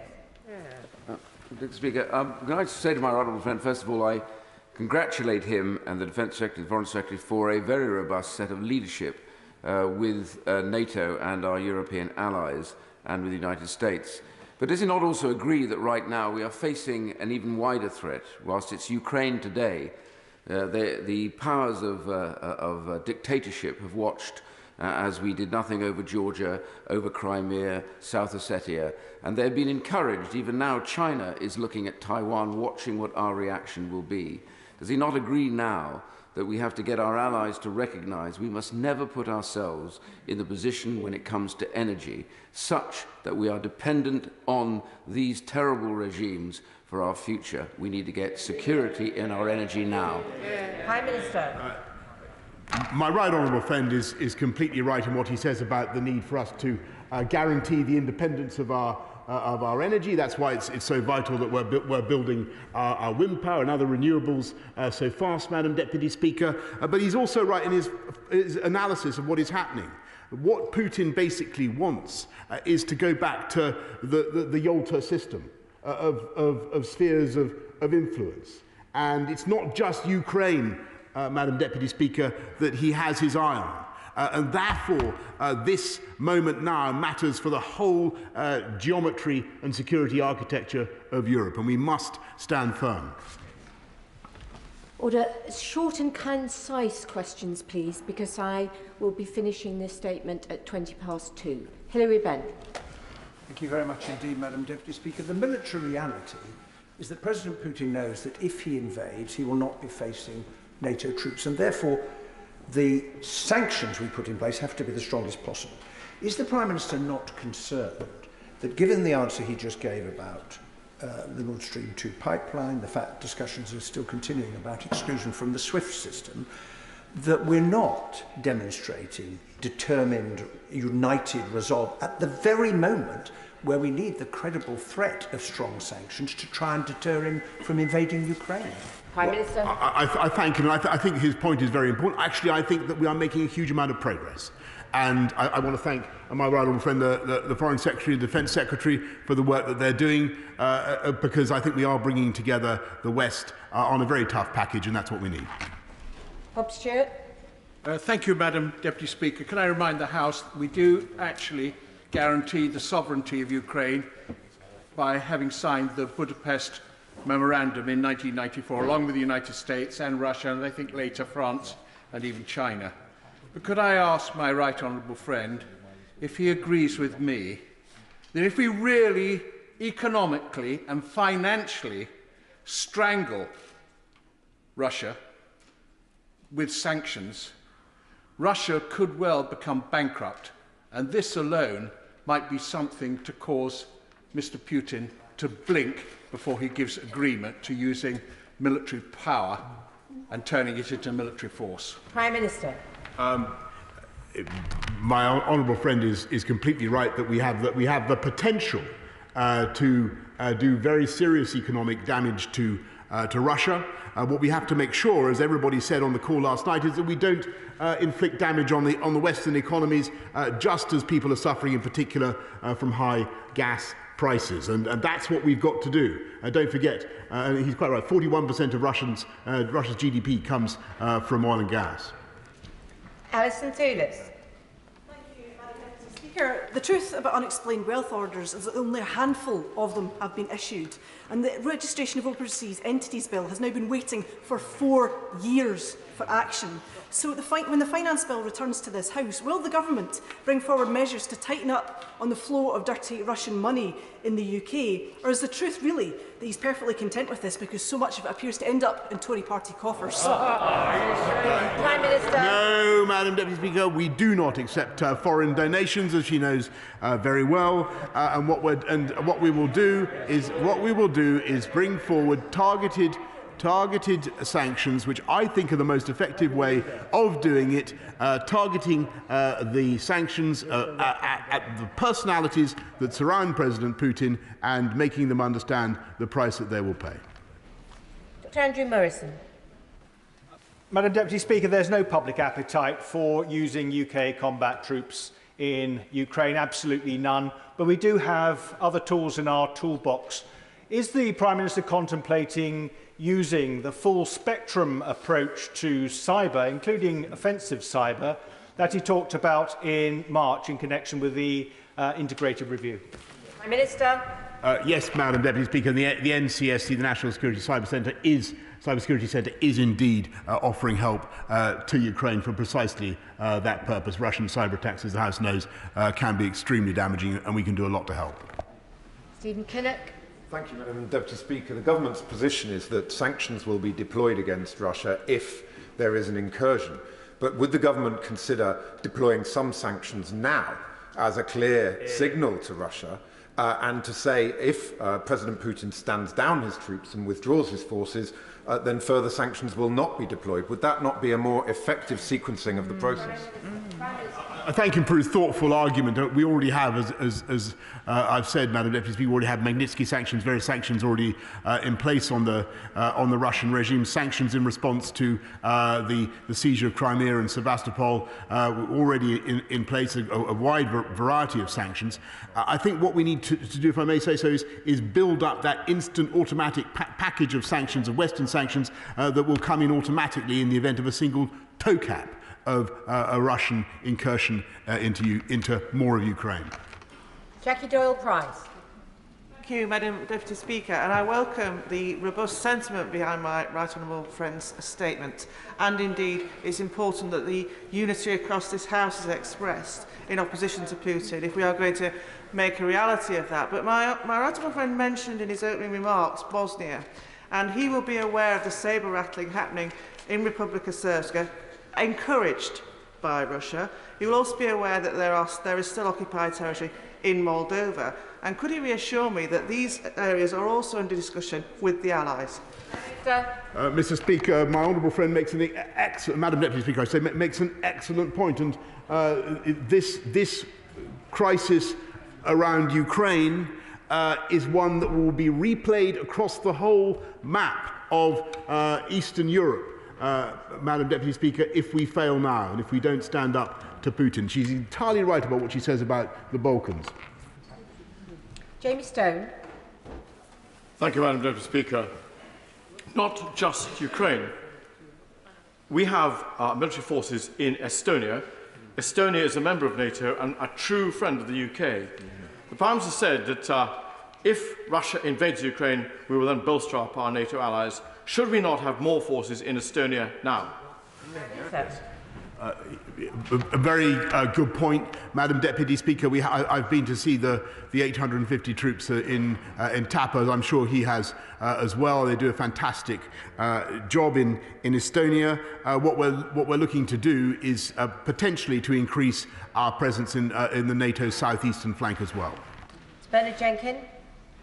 Thank you, Madam Deputy Speaker. Can I thank my right honourable friend for his statement, which puts the United Kingdom at the forefront of the response to President Putin's monstrous military intimidation. Yes. And can he personally pledge himself to the defence of the new democracies of Eastern Europe who suffered under the Soviet yoke for so long and still want to be free? And will he acknowledge that this cannot be a change just if the invasion takes place? The change must happen anyway. We must make sure that we are prepared in a new Cold War against this kind of intimidation until the Russian regime is removed. Prime Minister. I thank my right honourable friend, and I know that he speaks for many friends and many good allies in Eastern Europe, in Poland, in the Czech Republic, in the Baltic states. There are people who would precisely echo his sentiments, and that's why we have to stand strong and united today for Ukraine. Neil Coyle. The Prime Minister describes Ukraine and Russia as equal parties, and we know he likes a party, but he also said Ukraine scarcely known a day of peace since the 2014 Russian invasion and illegal annexation. Indeed, in December there were 128 shellings of Ukrainians in Donetsk, and 3 Ukrainian soldiers have been murdered by Russian-backed forces since January. So the question is, why has he not acted sooner? And why is he even now saying we must wait for full-scale invasion before further sanctions, including access to SWIFT, and implementing the Moscow Gold and Russian report recommendations takes place? Why wait? Prime Minister. I'm afraid that I think the Honourable must have missed what I already said. We already have a very wide package of sanctions in place since the Russian incursion of 2014. We have sanctions, personal sanctions and other sanctions for what they did in Crimea and Sevastopol, and what we're going to do now is ratchet those sanctions up very, very considerably.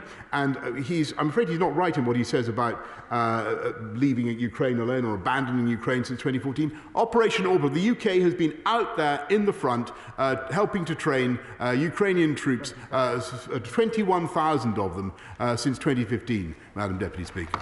James Sunderland. Madam Deputy Speaker, thank you. The Prime Minister will know, of course, that Ukraine is not a full member of NATO.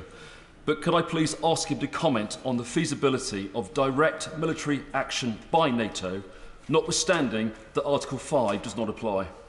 Prime Minister.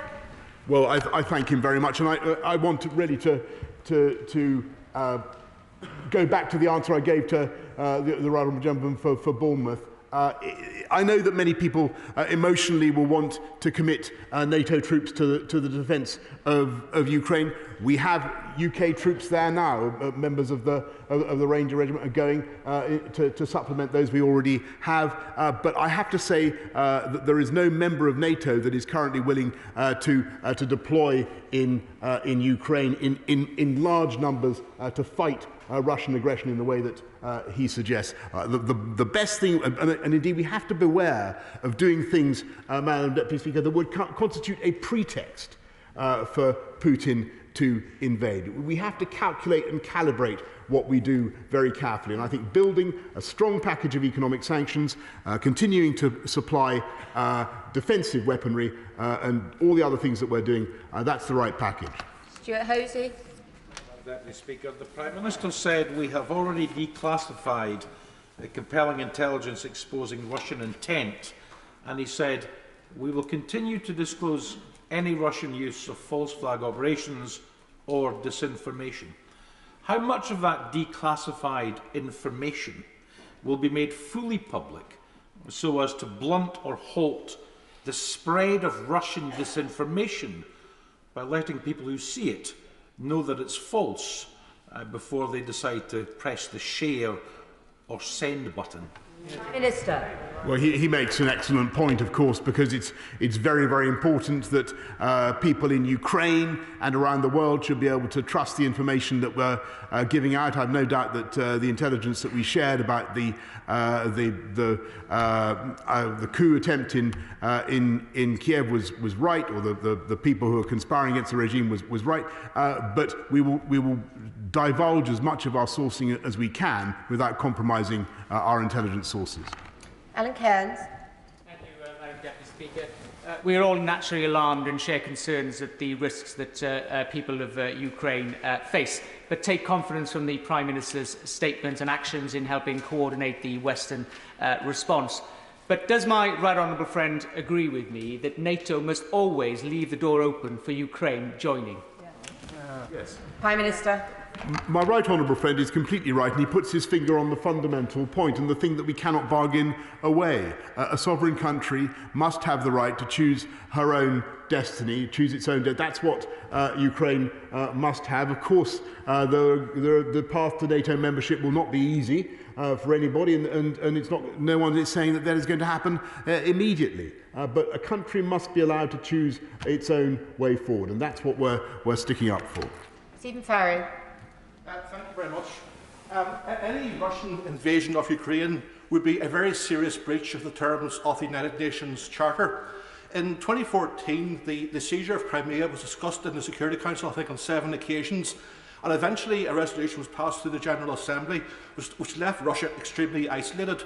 So what plans does the government have to pursue this current crisis through the UN, and given the reality of a Russian veto on the Security Council, to perhaps look once again to the General Assembly? Prime Minister. I think the honourable gentleman is completely right, and I think that it is an underestimated point in our favour that I don't believe in the end that Russia wants the kind of isolation that would ensue. I think Russia does, one of the global institutions, Russia takes the UN very seriously. Russia values her membership of the UN Security Council. And I think what he proposes about using the General Assembly is entirely right. But it's very important that we not only have tough measures, but we also provide the avenue for diplomacy as well. Jane Stevenson. Thank you, Madam Deputy Speaker. I want to thank the Prime Minister for sending such a strong and clear message to Vladimir Putin and for everyone across this House in backing the Prime Minister on such a crucial issue. At such a worrying time, can the Prime Minister reassure British nationals in Ukraine that our embassy in Kiev remains open to provide assistance should they require it? Prime Minister. Yes, and I'm very happy to give that reassurance. As I've said just now, the embassy continues to function. At least 30 staff are there to look after British interests in Kiev and around Ukraine. Luke Pollard. Mr. Speaker, the Kremlin does not act in isolation, it acts against the plan. So can the Prime Minister set out what additional support we'll be providing to our allies on NATO's eastern flank, especially using UK forces that are already stationed in those countries to deter any future Russian aggression after any invasion of Ukraine? Prime Minister. Thank you. Well, he's making a very important point that what we all are discussing at the moment is what we can do to fortify NATO's southeastern flank. The French are looking at Romania. There are questions about Hungary and what we might do there, which of course there are complex issues, as he knows, involving the Hungarian minority in Ukraine.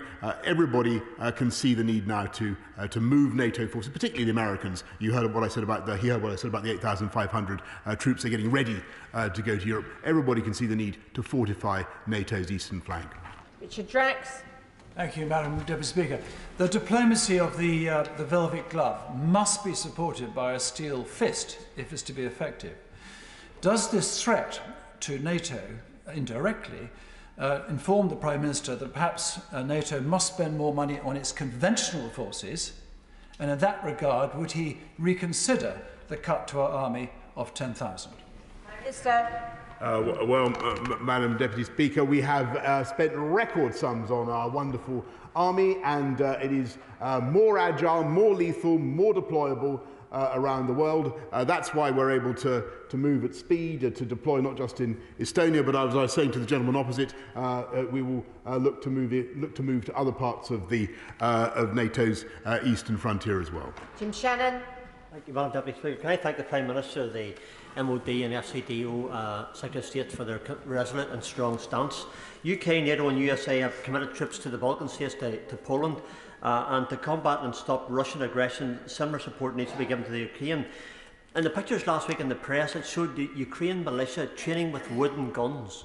Can I ask, and very much illustrates the David and Goliath struggle, can the Prime Minister confirm that military assistance and boots on the ground are what is needed urgently and right now in the Ukraine? Thank you. Yes, I saw those pictures too of Ukrainians training, Ukrainian civilians training with wooden weapons. And I can tell him that we are supporting the Ukrainian army, and there is a strong tradition now in Ukraine of militias, of people who understand how to fight a guerrilla war. And I think the message we need to get across to the Russian people is that this would be a disaster for them and a political disaster for Vladimir Putin. Jonathan Ginocchia. Thank you, Madam Deputy Speaker. In his very strong statement, my right honourable friend quite rightly spoke about the need for Western unity. So of all countries in Europe, it does seem bizarre that Germany needs to be reminded that murderous dictators will never be satisfied with a single land grab, and that any attack on Ukraine is an attack ultimately on all of Europe. Will my right honourable friend be reminding the Germans of this? Prime Minister. I thank my right honourable friend, and he and I have discussed these types of issues over many years. Actually, I think that given the extreme delicacy of the matter in Germany, given the dependence that I've described to the House on Russian hydrocarbons, actually, I really think that Olaf Scholz is doing a huge job of moving and getting us to a position where we have a united Western approach. And that I commend the German government. Malcolm MacDonald. I'm grateful, Madam Deputy Speaker. For reasons we don't need to go over just now, Germany has blocked some NATO allies from providing certain military assistance to Ukraine. What assessment has the government made of that blocking, And where it is necessary for Ukraine to defend itself, will the UK government, along with others, ensure that it gets the maximum spread of capability that we're able to provide it with? Prime Minister. Well, he makes a very important point, of course, but as he knows, and as I've told the House, the NLAWs that we've sent, in addition to all the aid we've given under Operation Orbital, we're the second biggest contributor to the defence of, and I stress the defence of Ukraine. And I think I saw a poll of the Ukrainian people which said that the UK was now the most popular government in Ukraine, the foreign government, not second only to the Scottish government, but second only to Lithuania, Madam Deputy Speaker. Robert Chenry. The UK has proven to be the preeminent European nation in supporting and defending the Ukraine, and so I thank my right honourable friend for his leadership on that. Nobody could doubt our commitment to European security, and I've been encouraged by the remarks he's already made with respect to Germany, but it is critical that the German government play a full part if we're going to deliver the unprecedented package of financial and other sanctions that he's described and was set out in the call last night. How confident is he of that, and what more can he do with Chancellor Schulz to ensure that's delivered? Prime Minister. He's right. Germany is absolutely critical for our success in this. We've just got to keep the pressure up together. Aileen Moran. Madam Deputy Speaker, I heard what the Prime Minister said earlier about introducing a register for beneficial interests. But my question to him is when? Because it's been 6 years that it was promised at that dispatch box. He said it to the Leader of the Opposition. 6 years since it was promised. Nothing has happened. Every moment we wait undermines our position. I've laid the bill. It's got support from both sides. Please, will he take it up? We need to send the message that cronies' money is not welcome in this country. Minister. She's completely right. But in addition to the unexplained wealth orders and the crackdown on tax evasion, we do want to register a beneficial interest. And I can tell her that my right honourable friend, the Leader of the House, tells me we will do it as soon as parliamentary time allows. Jason McCartney. Thank you, Madam Deputy Speaker. I have a vibrant Ukrainian community in my Colne Valley constituency. I met with many of them earlier this month. Will the Prime Minister please reassure my constituents of our commitment to the defence support package for Ukraine, our readiness to unleash economic sanctions on Russia, and also stand firm for freedom and democracy alongside the Ukrainian people? Prime Minister. Yes, Madam Deputy Speaker, and the UK has been at this for a long time now, and I think it was an important signal that I hope he will take back to his constituents that we stuck up for Ukrainian rights of navigation when we sent HMS Defender. Through that route, if you remember, the government came under some pressure from people for taking what was described as a provocative route. All we were doing, Madam Deputy Speaker, was sticking up for the rights of freedom of navigation for the Ukrainians. Alan Smith. Thank you, Madam Deputy Speaker. The Russian regime is a clear and present danger to the rules-based international order, so the SNP will be part of the coalition in Ukraine's defence. But in that spirit, would the Prime Minister accept the real frustration on this side of the House that his own credibility, the credibility of his own government and all of us, has been undermined by continued inaction in implementing the Moscow's Gold Report and the Russia Report? We would support the legislation to strengthen his own credibility. Let's get on with it. Prime Minister. Madam Deputy Speaker, I don't think that's fair. The government has been absolutely ruthless in implying Magnitsky sanctions, which his right honourable friend helped to promote. It was my right honourable friend, the Lord Chancellor, who produced them. They're a great thing. We've targeted people involved in the poisoning of Alexei Navalny, and we will use direct targeted sanctions now against the Putin regime. Felicity Beckham. Thank you, Madam Speaker. Ukraine has very strong historical and cultural links to my constituency of Kensington, with the Ukrainian Embassy, the Cultural Centre and the Ukrainian Institute, all based in Holland Park. Can my right honourable friend assure me that we will do everything to support the people of Ukraine in their desire to live in peace? Prime Minister.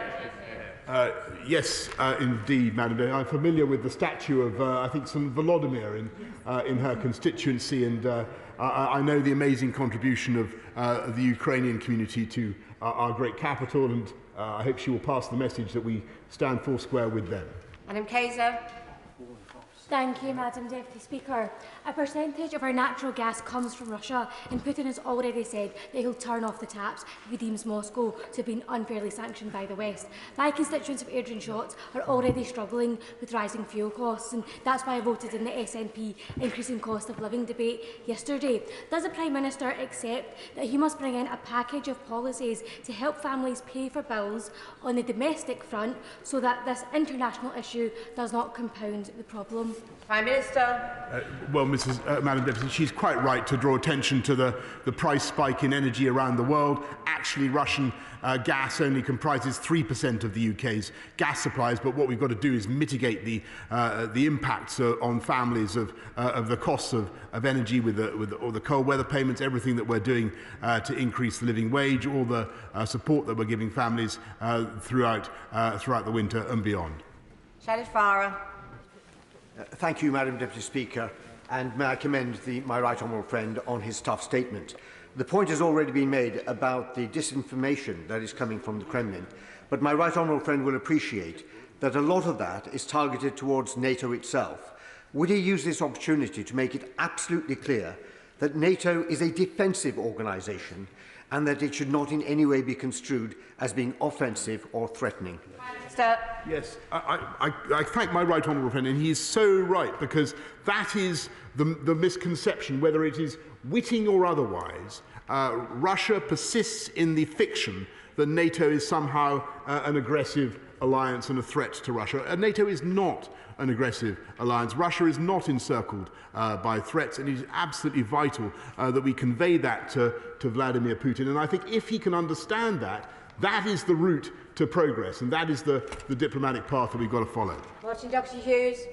Thank you, Madam Deputy Speaker. The Prime Minister will get every support for defending national self-determination from these benches within Europe. But does he not agree it's now time that the UK Government sign a robust security and defence agreement with the European Union to replace that signed in the Lisbon Treaty, critically, Article 42.7? Prime Minister.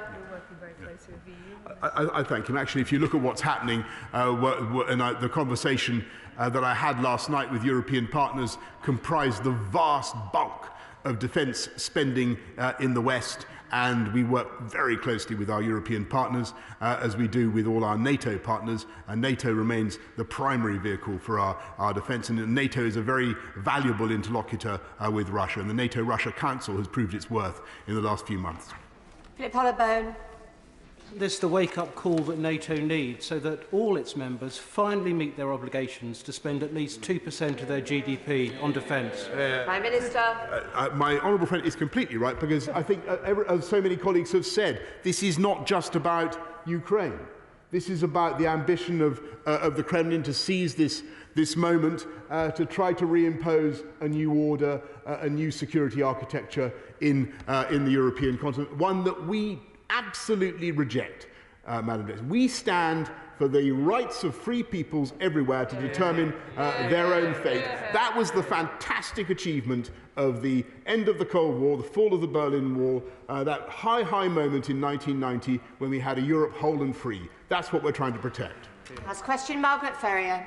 Thank you, Madam Deputy Speaker. There are reports of some Ukrainians beginning to stock up in non-perishable goods. Can the Prime Minister confirm that the Government has plans in place to support provision of necessities to ordinary Ukrainian people if necessary?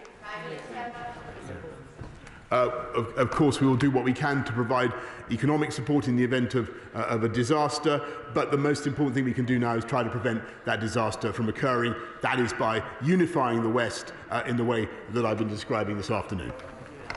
Order. I thank the Prime Minister for his statement. I'm sorry not everybody could get in, but we do have to move on to the next business. Order, Alistair Carmichael. Thank you, Madam Deputy Speaker. Since the Paymaster General responded to the urgent question, it has been reported that the Metropolitan Police actually want the full Grey report to be published and are surprised at the Government's position. Now, given what the Paymaster General told the House about the Government cooperating with the police, if this is confirmed, then we would expect them to do so. But can you give us guidance, Madam Deputy Speaker, about what the House can do to enforce that if they do not? Well, I thank the Right Honourable Gentleman for his point of order. This is not really a matter for the Chair, it's a matter for the Government. I'm sure that he will be able to seek advice from the Table Office and others as to whether there are other avenues that can be pursued in terms of eliciting the information he is looking for. But I also know that the front bench will have heard his point of order and his concerns, and I'm sure they will report that back. Thank you. We now move on to the 10-minute rule motion. Hugh Merriman. Thank you very much, Madam Deputy Speaker. I beg to move that leave be given to bring in a bill to make provision to protect consumers from being charged twice for the same good or service and for connected purposes. In a nutshell, this bill seeks to end the practice where customers are fined or charged again for a transaction which they can prove has already been purchased. I'm seeking to introduce this bill, having supported constituents who have attempted, unsuccessfully, to appeal against these charges. I am left with the view that the law needs to change to give consumers more rights and to catch up with changes in technology which those who charge do not appear to have embraced. In this regard, I am grateful to the campaign group Which for their support in bringing about this change. Let me give a few examples of those who would be helped if we could put this bill onto the statute book. Firstly, the driver who parks their car in a local authority car park and puts their annual season ticket on the dashboard. They close the door and the ticket slips down and is not displayed correctly. Despite being able to prove that they have a season ticket registered to their car, they have not displayed the pass, and it is this which delivers them a £60 fine. Secondly, the rail passenger who prints out their train line documentation, but the ticket barrier cannot read a QR code. Despite the documentation demonstrating proof of payment, it is technically not a ticket, and they get charged a penalty fare at the barrier, despite the fact that the ticket machine which could print the ticket is 10 metres the other side of that barrier. These are examples from my constituency, real-life examples, which have supplied others. A driver issued a parking penalty notice by a local authority because he accidentally used the wrong parking area code on a map, despite him paying the right amount to the right council, but for the wrong part of the car park. A driver issued a parking penalty in similar circumstances where the driver had paid the parking company by phone, but previously registered with a car now replaced. A woman who knocked 2 parking tickets off her dashboard and accidentally placed the incorrect ticket for display. This woman owns the space in question under her lease and has evidence of the valid ticket confirming no loss suffered by the parking company. And fourthly, a man who received a parking penalty notice after he filled in the wrong entry time for a supermarket car park but paid for the length of his stay. No loss was suffered by the supermarket, who could have confirmed the same by looking at the cameras. These are numerous and additional examples of this sharp practice, where consumers have been fined despite no loss being suffered by the organisation. It is the case that some organisations offer discretion, but some do not. Many cases occur because the organisation is using outmoded technology. Why is it that local authorities fine drivers for not displaying a ticket when an easier and hassle-free alternative is for a parking attendant to be given the technology to check the vehicle registration against the season ticket database? In our digital age, consumers are being offered efficient ways to purchase, and these are not always being matched by an efficient way to prove purchase. This bill would seek to ensure organisations catch up with this century's technology. Let's take the train line case as an example. My constituent took the train from Brighton to Tunbridge Wells, which necessitated a change at London Bridge. The barrier at Brighton recognised the QR code, so no printed orange rail ticket was needed. The leg from London Bridge to the leg from London Bridge to Tunbridge Wells did need an orange rail ticket because the barrier at Tunbridge Wells had not been upgraded. However, the constituent did not need to leave the platform at London Bridge. Despite showing paperwork confirming name, payment and train times, the constituent got a penalty fare from the operative manning the barrier.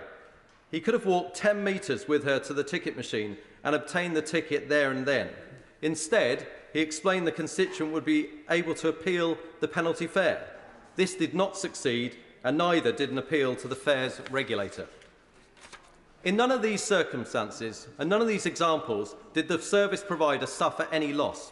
Instead, they have ended up making a profit off the back of those customers who have already paid. It's an absolute rip-off and an obvious black hole of consumer legislation which needs a fix. This is what my bill would seek to do. While the cases I have highlighted are transport-related, this is a general consumer issue, and I hope the Bays Minister on the government benches will lend his full support. That said, I am grateful for the support of the Transport Select Committee members who are supporting this bill. I should highlight that, that it is important that those this bill seeks to protect can demonstrate purchase. We cannot aid those who seek to commit fraud. With the support of government, this could be overcome. Madam Deputy Speaker, the last time I attempted to introduce a bill in these circumstances, which was to make it a requirement for banks to ensure every high street supporting 5,000 or more residents had at least one free 24/7 ATM cash point, and the government backed that move. From the time before, when I attempted to bring in automatic and automotive passenger refunds, we have had partial moves in that right direction from the government. I am grateful to them and colleagues across the House who have supported the introduction of this legislation. More, I'm afraid, than the 11 signatures allow me to put, but I'm very grateful here to see the honourable members for Southport and New Forest East here supporting this bill. Because we all have constituents who have suffered at the hands of pernicious organisations who are living in the last century. I very much hope that the government will find a way to support an end to this sharp practice. The question is that the honourable member have leave to bring in the bill. As many as are of that opinion say aye. The contrary, no. I think the ayes have it. The ayes have it. Who will prepare and bring in the bill? Madam Deputy Speaker, Graham Morris, Carl McCartney, Gavin Newlands, Jim Shannon, Ben Bradshaw, Greg Smith, Robert Largan, Simon Jupp, Sally Ann Hart, Steve Brine, Robbie Moore and myself, Madam Deputy Speaker.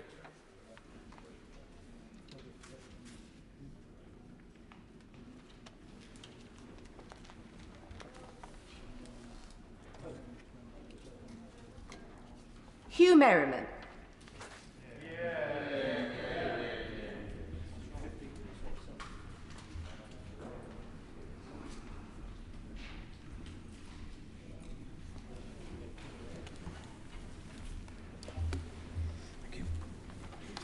Consumer Protection Double Charging Bill. Second reading what day? Sorry, Friday the 18th of March 2022. Friday the 18th of March 2022. Thank you. Thank you. Point of order, Asfal Khan. Thank you. On a point of order, Madam Deputy Speaker, the shocking and serious allegation made by the member of Wealden reminds us that the Conservative government continues to ignore the blatant Islamophobia in its own ranks. I wrote to the Prime Minister urging him to better safeguard the British Muslims and to fulfil his promise to carry out an independent investigation into the Conservative Party. Madam Deputy Speaker, it took him over a year to respond. I was then promised a full response from the Secretary of State for Levelling Up. Madam Deputy Speaker, it's been 2 months and I still haven't received this. I understand the government have been busy with parties, with meetings, but is it in order for the Minister to continue to ignore the correspondence on such a serious matter as Islamophobia? Well, I'm grateful to the honourable gentleman for giving notice of his point of order.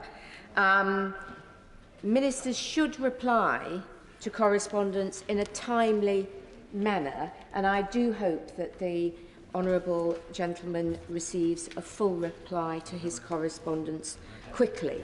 I also know that ministers on the government front bench will have heard his point of order and my response to it, and I trust they will take steps to make sure that a reply is sent soon. Thank you. We now move on to the programme motion. Minister to move. I beg to move. The question is the Judicial Review and Courts Bill programme number 2 motion as on the order paper. As many as are of that opinion say aye. Aye. The contrary, no. I think the ayes have it. The ayes have it. The clerk will now proceed to read the orders of the day. Judicial Review and Courts Bill as amended in Public Bill Committee to be considered. Now. Thank you.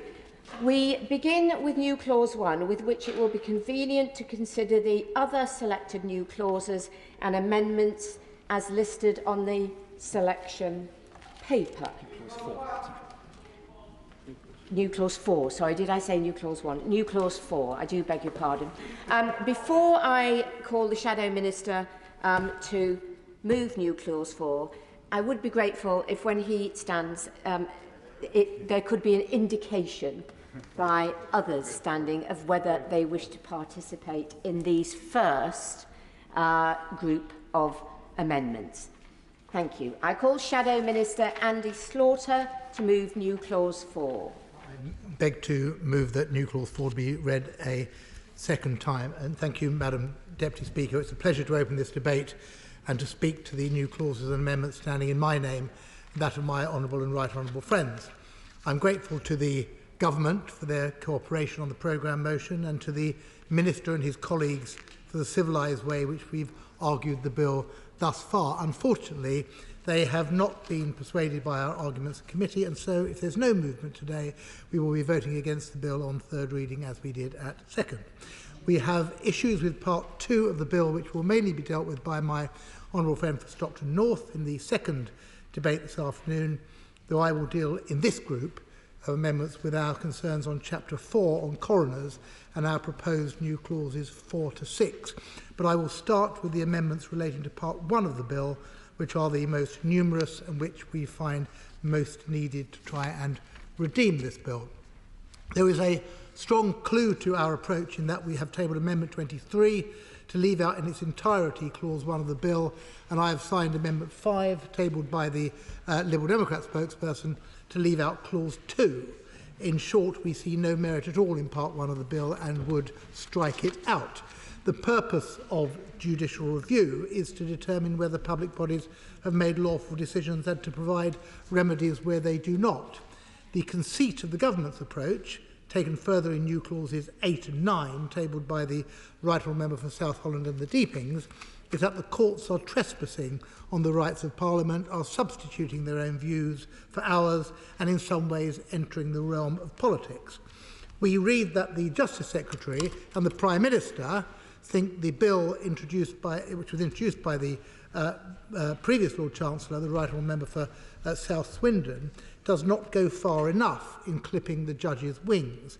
They seek to remedy this through repeal of the Human Rights Act and its replacement by a so-called new Bill of Rights, and by an Interpretation Act, an annual audit by Parliament of which judicial decisions they like and which they seek to overturn.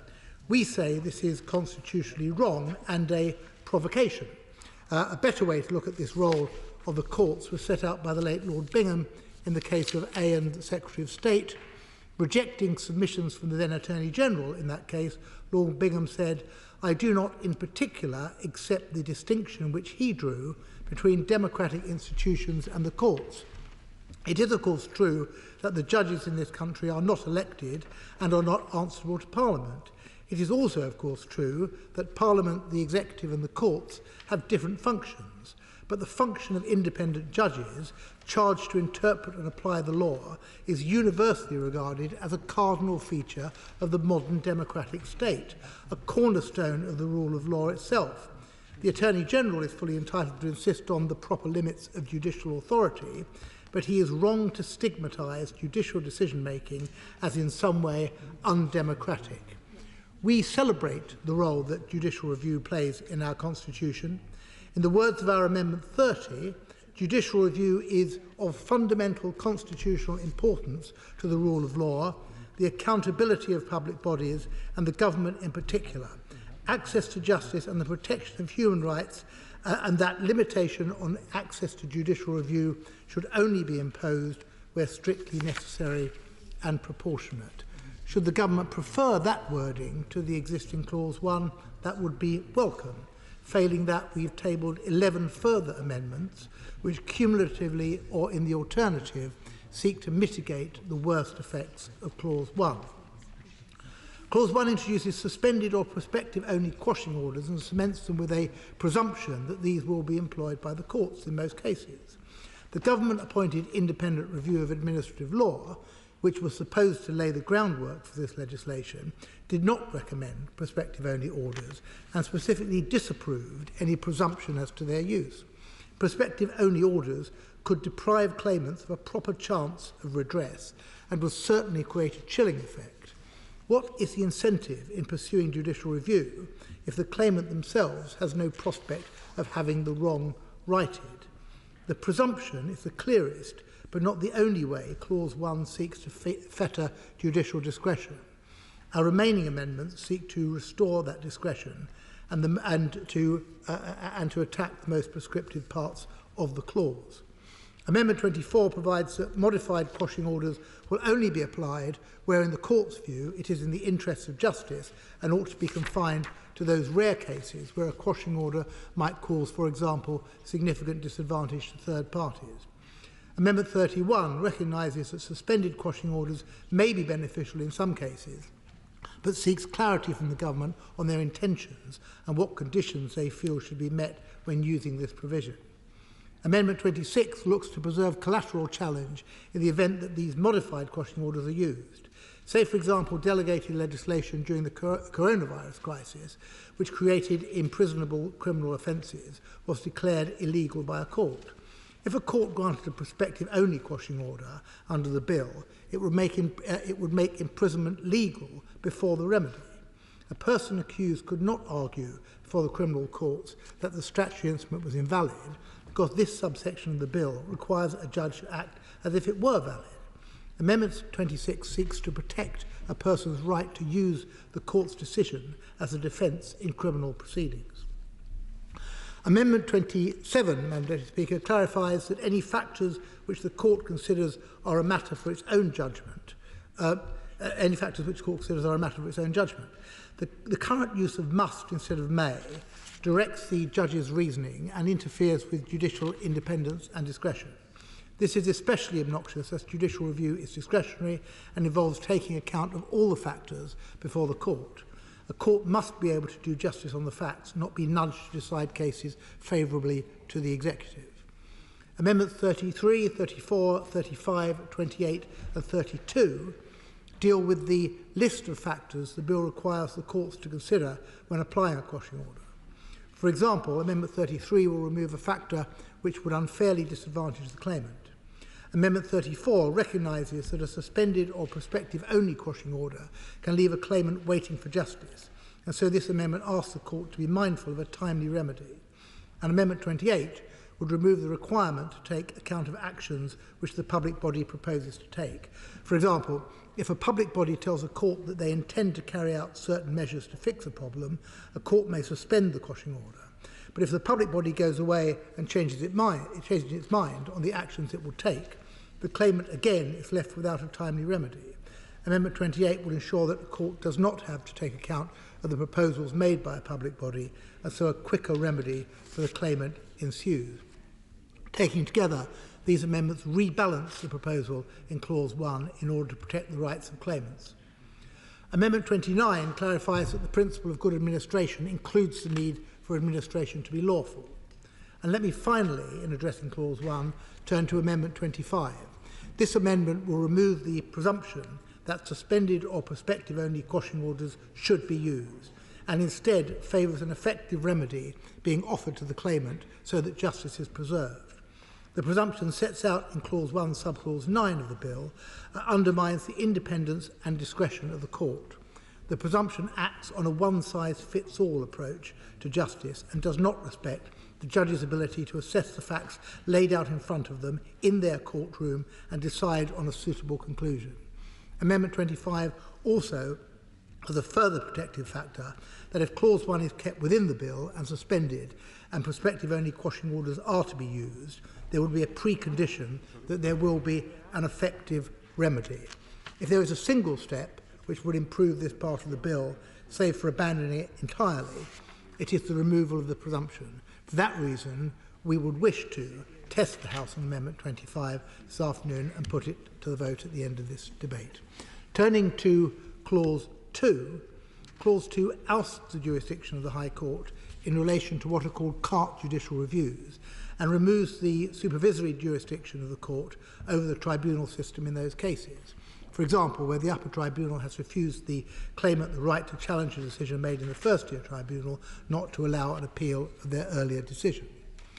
In committee, we objected to Clause 2 both because of the nature of the cases subject to the carte jurisdiction, which are primarily but not exclusively immigration and asylum cases, but also because on the government's own admission it is designed to set a precedent for future employment of ouster clauses, which it clearly intends to become a more common feature of legislation, another attempt to subvert the authority of the courts.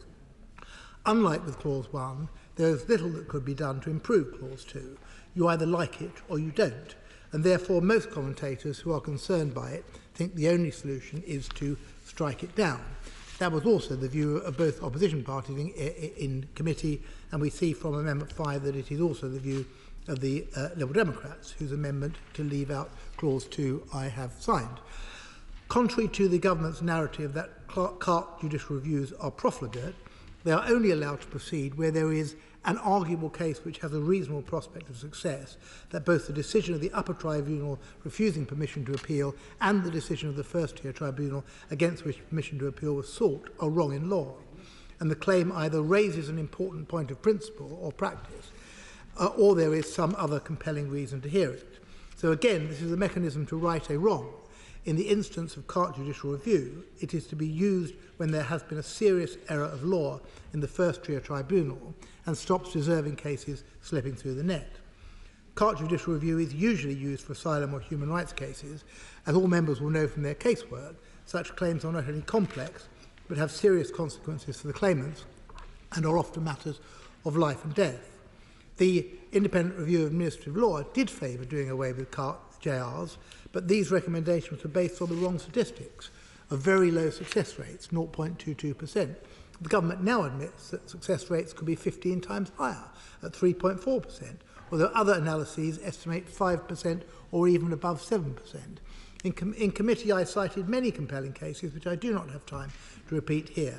We are concerned at the consequences for individuals currently protected by the right of appeal, albeit in narrow and prescribed circumstances. But we are also worried of the precedent being set for expansion of use of ouster clauses. Clause 2 is not just a threat in this bill, but could come back to haunt us again and again if we do not act now to remove it. It is for this reason I oppose the government's Amendment 6. If Clause 2 is to stand, the protection given by subclause 4C is essential. This allows an appeal where the upper tribunal has acted in bad faith or in fundamental breach of the principles of natural justice. This already heavily caveated exception, why bad faith rather than bias, why fundamental rather than material breach, will be compounded if the exception on natural justice is qualified by the phrase procedural defect, and therefore I ask the government not to compound the offence here and to drop their amendment. Let me finally turn to Chapter 4 of Part 2 of the bill, dealing with coroners, and to our new clauses 4 to 6. I make no apology for retabling these clauses, which were discussed in committee, as they address a burning injustice, but let me first make a brief comment about what is in the bill. The government explains their proposals as a series of reforms to the coroners' courts to improve their efficiency and help with the backlog, They mirror some of the provisions in other parts of Part 2 of the bill. We do not object to these in principle, but serious concerns have been raised with clauses 37-39. Clause 37 allows for the discontinuance of an investigation where the cause of death becomes clear before the beginning of an inquest, but the evidence for discontinuance may change once tested, and this could be significant. For example, where a death in the community appears initially to be from natural causes. Without the necessary safeguards, some deaths will not be properly scrutinised. Clause 38 gives coroners the power to hold inquests in writing where they decide a hearing is unnecessary. This takes away a family's right to request an in-person hearing.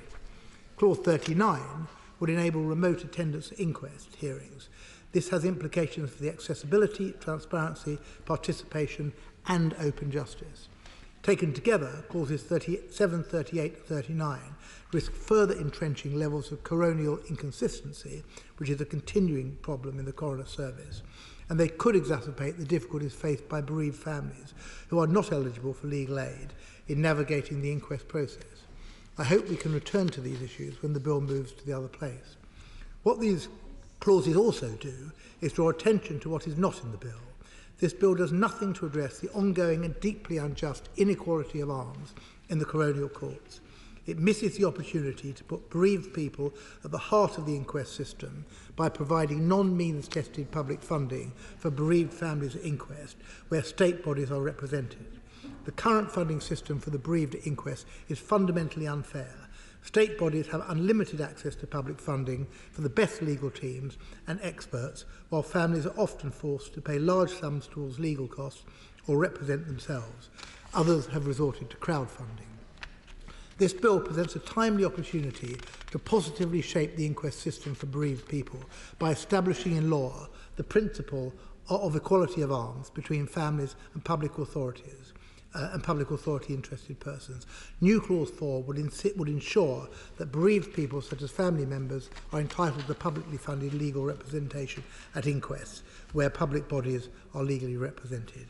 New Clause 5 and 6 would ensure that the early stages of legal help are available to the bereaved by removing the means test for legal aid applications and by bringing the definition of family in line with that in the Coroners and Justice Act. Madam Deputy Speaker, I'll bring my comments to a close, if I may now, just by saying this. We are well aware of the draft Hillsborough Bill at the moment and the 33-year battle for truth which those families have fought. At the original Hillsborough inquest, families received no public funding for representation, while state bodies were represented by 5 separate legal teams. And this led, as I say, to the draft Hillsborough law, which would provide for a statutory duty of candour for public bodies alongside publicly funded legal representation for bereaved families. This is the proposal whose time has not only come, but is long overdue. I know there is cross-party support here and in the other place, and if the government is not yet ready to address this long-standing injustice, we will divide the House on New Clause 4 this afternoon. I'm grateful. Publicly funded legal representation for bereaved people at inquests. The question is that New Clause 4 be read a second time. In view of the shortness of time, I will have to impose to start with an 8-minute time limit, but it may very well have to be reduced as we go further on. Sir John Hayes. Thank you, Mr. Speaker. I rise to speak on New Clause 8 and 9, which stand in my name and the name of the honourable member for Ipswich.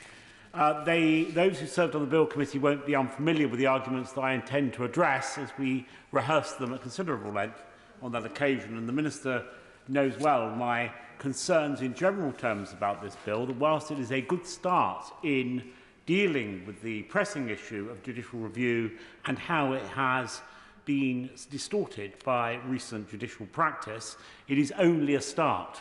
We need much more wide-ranging reform of judicial review, and indeed much more wide-ranging reform of the relationship between this House and the judiciary, as set out in the Attorney-General's recent speech in Cambridge on judicial activism. The New Clause 8 addresses the issue of the Court's role in curtailing the use of the Regulatory Investigatory Powers Act 2000, and more especially circumventing the role of the Investigatory Powers Tribunal. You will know, Madam Deputy Speaker, that I take a particular interest in this, having been Minister of the Home Office who introduced the later Investigatory Powers Act, dealing with the very issues of the necessary precautions and safeguards associated with the business of the storage and retrieval of electronic data. Indeed, in the bill that I took through the House, I introduced the double lock. That is to say that all warrants, as well as being dealt with by the Home Secretary, are in addition, as an additional safeguard, dealt with by the Judicial Commissioner. That safeguard was to ensure the core principles of proportionality and necessity which lay at the heart of all considerations of this kind. The problem is that the courts have taken upon itself to become involved in matters that should be the exclusive preserve of this House. And this is very important to see this bill in context. The supremacy of Parliament is fundamental to protecting the interests of the people. And Parliament's role in our constitutional settlement is not a matter, as was suggested during the evidence session by Aidan O'Neill QC, as a matter of neutrality. Will the Honourable Member give way? I will happily give way on that point. Will the Honourable Member agree with me that the events of Brexit, expressed with such vivid importance, that the sovereignty of this place is always maintained and the will of the people is always respected? Absolutely. And the separation of powers doesn't deal with neutrality. It deals with different powers which are, by constitutional arrangement, held by the courts and this place, and the relationship between the two is critical to our considerations today, and more critical still to our Constitution.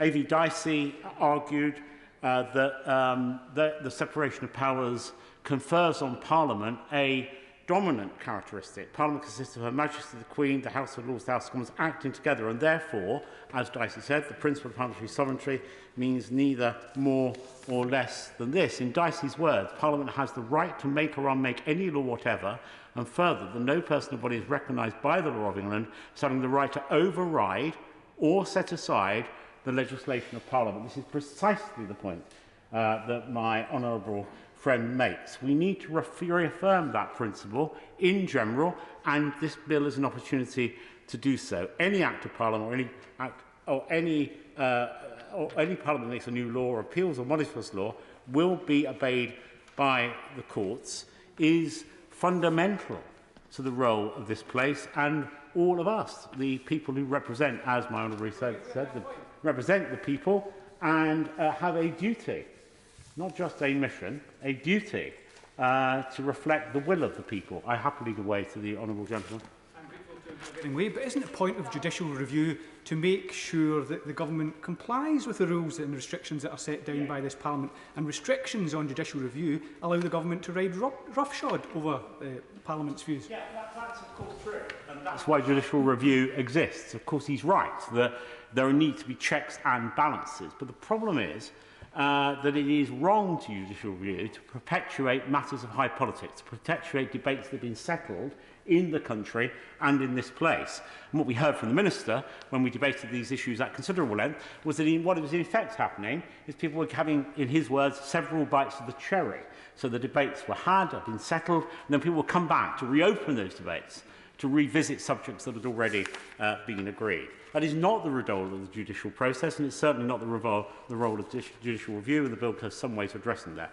The purpose of the new clause is to probe and press the government to do more, and I strongly urge the Minister to accept these new clauses with enthusiasm and alacrity, because to involve the courts in matters of investigatory powers, as I said, is really quite wrong. And the Privacy International landmark case in May 2019 illustrates how wrong it can be. I won't go into details of that because time doesn't permit, but I know that other members will be familiar with that case and its legal ramifications, and I recommend the Attorney General's speech, which I mentioned already, to find out more.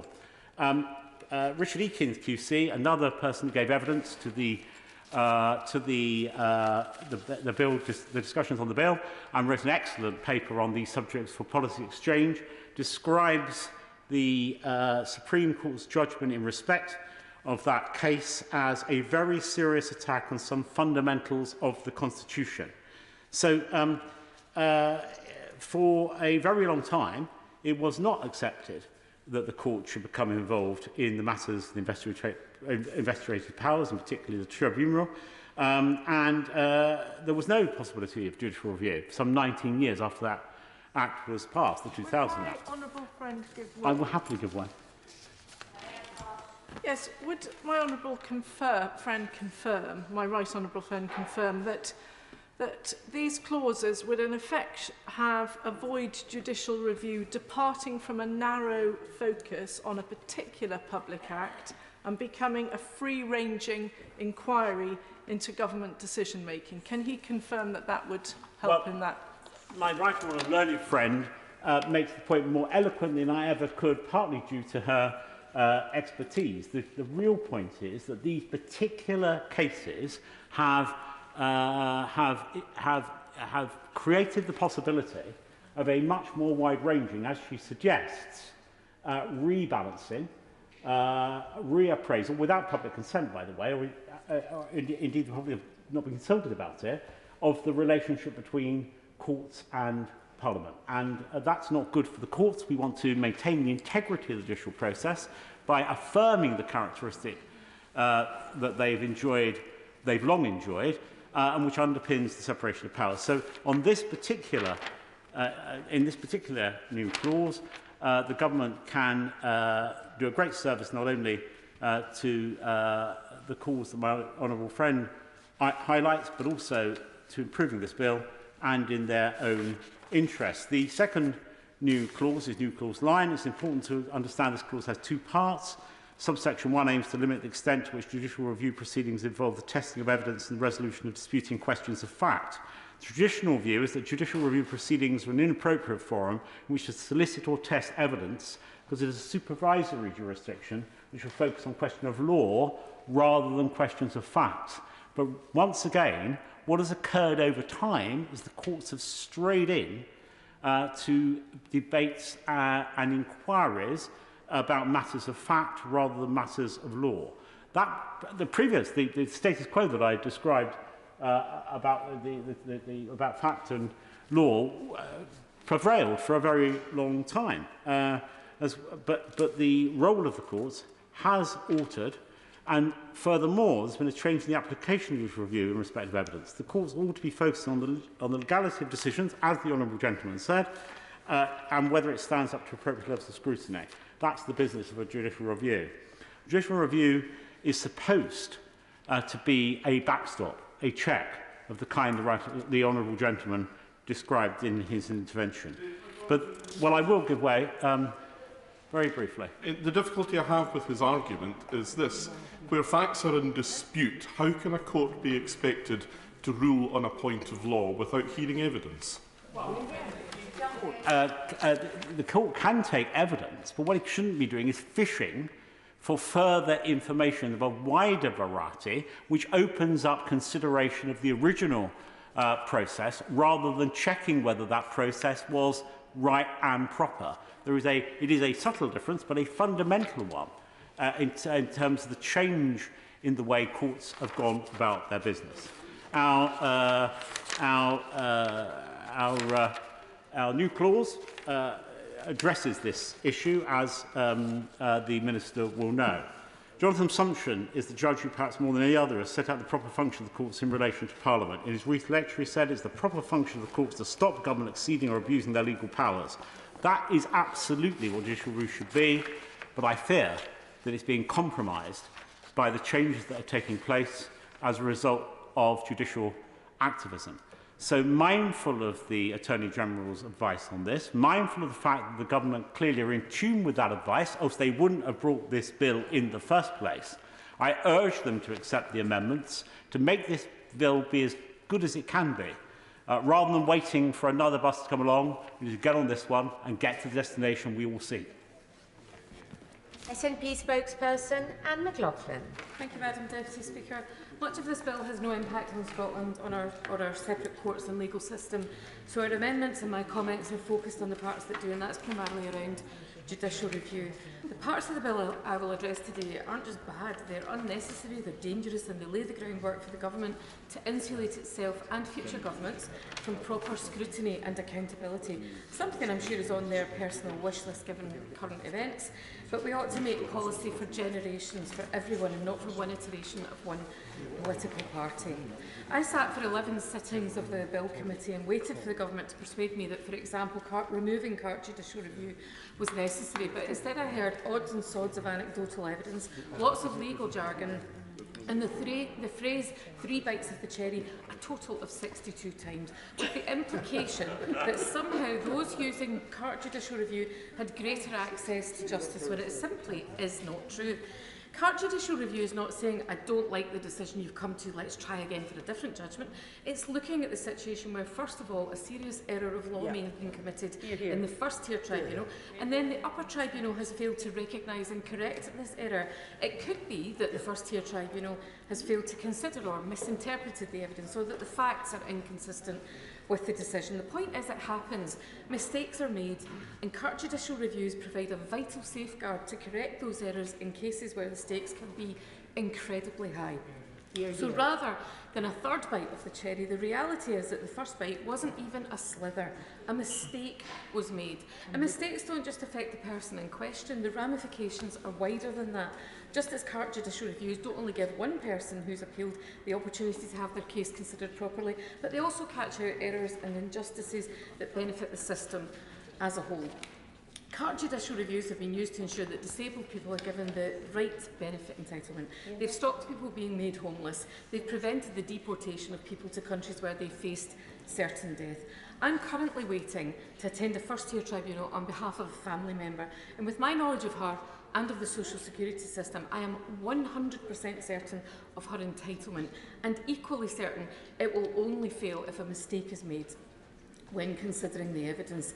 If that happens, surely my family member deserves the right to have it rectified. Surely everybody does. The thing is, the government knows that the impacts will be far greater on those who are the most vulnerable. In their own impact statement for this bill, they admit, their words, that abolishing CART would mean that those who lose out are more likely to have particular protected characteristics, for example, in respect of race and or religion or belief. So anyone voting for this ought to be aware and be honest with their constituents that they are consciously voting to the detriment of their constituents with protected characteristics. And this will only save an estimated £364,000 to £402,000 per year. That's it. That's the cost of protecting the rights of some of the most vulnerable people. Not much to ask for, is it? But let's not pretend that it's about being prudent with the public purse after writing off £4.3 billion of fraudulent COVID claims last year. We will vote against this terrible bill, but if it does go ahead, our amendments 42 and 43 are about protecting the Scottish courts and tribunals from this clause. We in Scotland do not want it. The legal profession does not want it. The Scottish Government does not want it. And I guarantee the people of Scotland do not want it.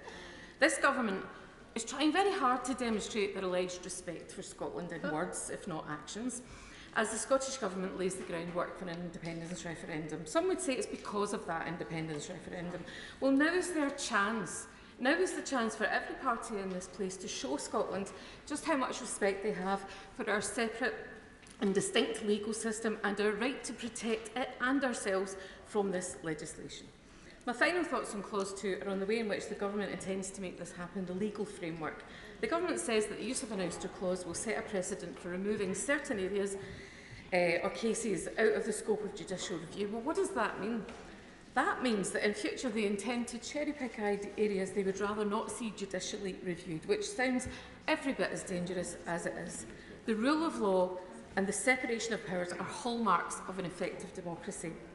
We cannot allow the Government to pick and choose where and how they face judicial scrutiny. As Liberty remind us in their briefing, this bill is passing through Parliament at the same time as the Police Crime Sentencing and Courts Bill, the Nationality and Borders Bill and the Election Bill, to name a few. Now more than ever do we need the ability and deserve the right to hold the Government and public bodies to account.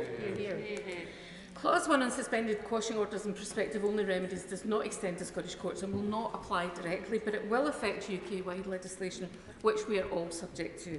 It will also mean that many more people from across these islands may choose Scottish courts. And whilst I'm always happy to promote Scotland and our separate legal system, there may be a capacity issue that has not been discussed or even considered. Now, myself and others have raised the landmark Unison Judicial Review 2017 a number of times. Just very briefly, the Supreme Court agreed in 2017 that the fees to access justice via employment tribunals were unlawful, so everyone who'd paid them was refunded. The government was no longer allowed to charge them from the moment of that judgment. Let's consider what would happen if this legislation passes, and instead of bringing that judicial review in 2017, Unison brought it this year and, crucially, got the same decision. The decision that the workers were right and what the government was doing was unlawful. The difference if this bill is enacted is that nobody bringing the judicial review would have their fees refunded. Nobody else who'd already been forced to pay up to £1,200 for an employment tribunal would be refunded either, despite the court agreeing that they'd been subject to something unlawful. Anyone subsequently requiring an employment tribunal would still have to pay the unlawful fees, and meantime, the government would be able to tweak the legislation and make the unlawful lawful. Who would or could go to the expense and trouble of seeking a judicial review given the prospect of no remedy, no justice and no change in theirs or anyone else's situation? The delaying of a quashing order, so I'm trying to race through this, Madam Deputy Speaker. The delaying of a quashing order is in certain circumstances the appropriate path to follow, but that's why the courts already have this option. The issue is that it's currently an option, and this seeks to make it a presumption. The independent review of administrative law, which has been largely ignored with regards to its recommendations for judicial review, suggested that giving the courts the option was enough. But here we see the government determined to fetter judicial discretion and tie the hands of judges. Our amendment is to change it back from saying judges must to judges may use this. And if we continue to argue that they are not trying to tie the hands of the judges, then surely the government will support it tonight. I call Helen Morgan to make her maiden speech. Thank you, Madam Deputy Speaker. I'm humbled today to be standing in this historic chamber representing the people of North Shropshire. Those of you who have visited will know that it is a large and beautiful landscape, populated with pretty market towns and villages, and with a long and fascinating history. I would like to start by thanking my predecessor, Owen Paterson, for almost a quarter of a century of service to the people of North Shropshire, and in particular for his recent campaign and charitable work for suicide prevention. It's impossible to visit North Shropshire without being taken back in time. An Iron Age fort at Oswestry starts the story, as the first settlers here pioneered the farming industry that underpins the local economy to this day. In Welsh, the site is known as Caer Ogefan, meaning City of Gogefan, the father of Guinevere in Arthurian legend, and the intertwined story of North Shropshire and British politics may have begun there. The next step in our history is at Whitchurch, an important staging post on the Roman road to Chester. It takes its modern name from St Alkmund's Church, originally built with white sandstone quarried in the south of the constituency at Grinshill. And here the association continues. This fine white sandstone was also used to make the lintels and door surround of number 10 Downing Street. And I'm sure the Prime Minister will be reminded of the beautiful constituency of North Shropshire each time he passes through that In the medieval period, Ellesmere's great castle was taken by Llewellyn the Great, not to be reclaimed by the English until after his death.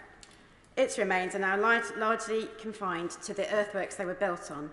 But luckily, the fortifications at Whittington and Morton Corbett still bear testament to the turbulence of life in the marches of the medieval kingdom.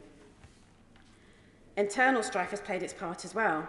In the early stages of the Wars of the Roses, the Yorkist army thundered past Market Drayton and through North Shropshire, eager to link up with reinforcements in Ludlow after its victory at nearby Blore Heath. In the Civil War, the residents of Wem, the town closest to my home, proved that the communities of North Shropshire are not just decent and resilient, but occasionally radical.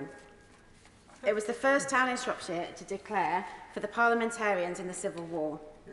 The troops garrisoned in the town had not completed their wooden defences and had only 40 musketeers to hold their position in 1643 when the Royalist army approached. The Royalists, complacent and confident of victory, approached from Saltern to the east. But the legend has it that the women of Wen rallied to the parliamentarian cause and the garrison held. So it seems that while I am the first woman to represent this area in Parliament, I'm continuing a fine tradition of women in North Shropshire defending our democracy. I am reminded of the brave women of Wen when I consider the impact of this bill. I am sure that colleagues on both sides of this House would agree that our democracy, which has evolved over hundreds of years and since the 17th century largely peacefully, should be protected at all costs. Fundamental to that democracy is that the rule of law is upheld without fear or favour. But this bill seeks to undermine that principle. It will limit the ability of ordinary people to hold this government to account through the courts. Judicial review is working well. It is a powerful tool for individuals to enforce their rights and stop governments from overstepping their powers. That's it. Abolishing court judicial review, for example, would remove a safeguard when tribunals make mistakes in cases where the stakes are often extremely high for the people involved. It is completely unjustified and a backward step. Absolutely right. That is why my Liberal Democrat colleagues and I are supporting Amendment number 5 in the name of my honourable friend, the member for Bath. Threatening to weaken the people's ability to challenge the government because the courts sometimes rule against you is the act of dictators and despots, not Democrats. The best way for a government to avoid that situation is to ensure it acts lawfully in the first place, not legislate to ensure that there is one rule for the citizens of this country and another for its leaders. The circumstances of my election suggest that the majority of voters in North Shropshire would agree. As their representative on these green benches and in the home of democracy, I will always defend their democratic rights and listen to their concerns, regardless of the candidate for whom their vote was cast. I will not give up on the fight for the issues that matter most to them: better access to health and ambulance services, a fair deal for our farming community, and proper provision of infrastructure and public services in rural areas. I very much look forward to working with my colleagues on both sides of this House to achieve that. Thank you. Well, I congratulate the Honourable Lady on her maiden speech. She's clearly going to be a very lively contributor to our debates. In order to ensure that we fit everybody in, I'm going to have to reduce the time limit to 6 minutes, and I call Paula Barker. Madam Deputy Speaker, and I would also like to congratulate the member for North Shropshire on her wonderful maiden speech and welcome her to her seat in this place. The honourable member talked about this historic chamber, but of course she herself has made history by being the first Lib Dem to hold the seat, and of course to be the first the first female MP in that seat. I wish you all the very best in your endeavours to represent your constituents. Madam Deputy Speaker, opposition members have studied this bill closely. There is currently many bills on the legislative agenda from the government that are much cause for concern. Certainly, this bill, the Judicial Review and Courts Bill, may not be one occupying a high profile as others, but nevertheless, there is much in it that I and opposition members want to see significantly amended. I fear this government's mantra of obsessing over costs and superficially driving for efficiencies will negatively impact the judicial process, and of course this may be politically expedient for the executive, who have demonstrated time and time again their desire to avoid accountability. We cannot do justice on the cheap. The consequences for ordinary people for the processes that deliver just outcomes will be grave. I want to place on record my support for 2 significant amendments. First, my own front bench is right in supporting Amendment 23, which would remove Clause 1 out of the bill entirely. Quashing orders are a powerful tool which ensures that unlawful government decisions can be overturned and those who have suffered the consequences of unlawfulness can obtain real redress. There are already limitations on a court's ability to grant a quashing order, but I suspect the government already know that. Madam Deputy Speaker, to tip the scales even further in favour of the executive is wholly wrong. I also want to voice support for Amendment 5, laid down by our Liberal Democrat colleagues, that would remove Clause 2 of the bill. It is essential we preserve the ability of claimants to seek judicial review of a decision made by the upper tribunal. The Supreme Court recognised that some overall judicial supervision of the decisions of the upper tribunal safeguard against the risk that errors of law and real significance slip through the system. Doing away with coarse judicial review runs the risk of us getting things wrong on matters of life and death.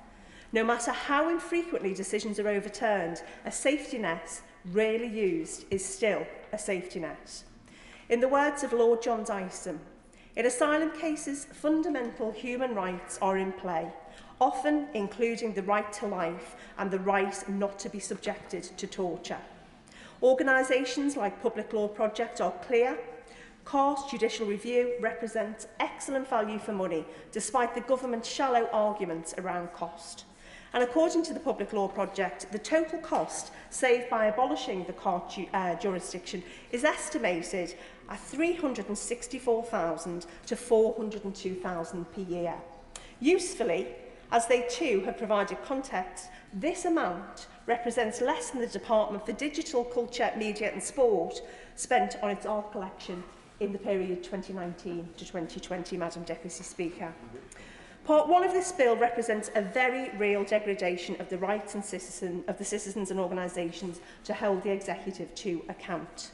The last thing our state needs, not least during this time, are less safeguards in place, especially in the areas of justice, with the likes of the Home Office currently pursuing a nonsensical approach to asylum that plays only to the court of political opinion and not the fundamentals of human rights. There are several new clauses laid down that have my wholehearted support, in particular new Clause 2 and new Clause 4. And Madam Deputy Speaker, I know that the next debate we will be speaking about new Clause 2. It goes without saying, as a Liverpool MP, I enthusiastically support new Clause 4. Going up against the establishment can be extremely daunting for ordinary working people, even when the gravest of wrongs have been committed, sometimes by institutions that are funded by and should be accountable to the public. And when looking at legislative matters related to justice, we must always make justice accessible, so justice can be done and done so in a timely manner. Public institutions cannot rely on their vastly greater resources to deny justice and closure to those who simply seek a level playing field. New Clause 4 would do that.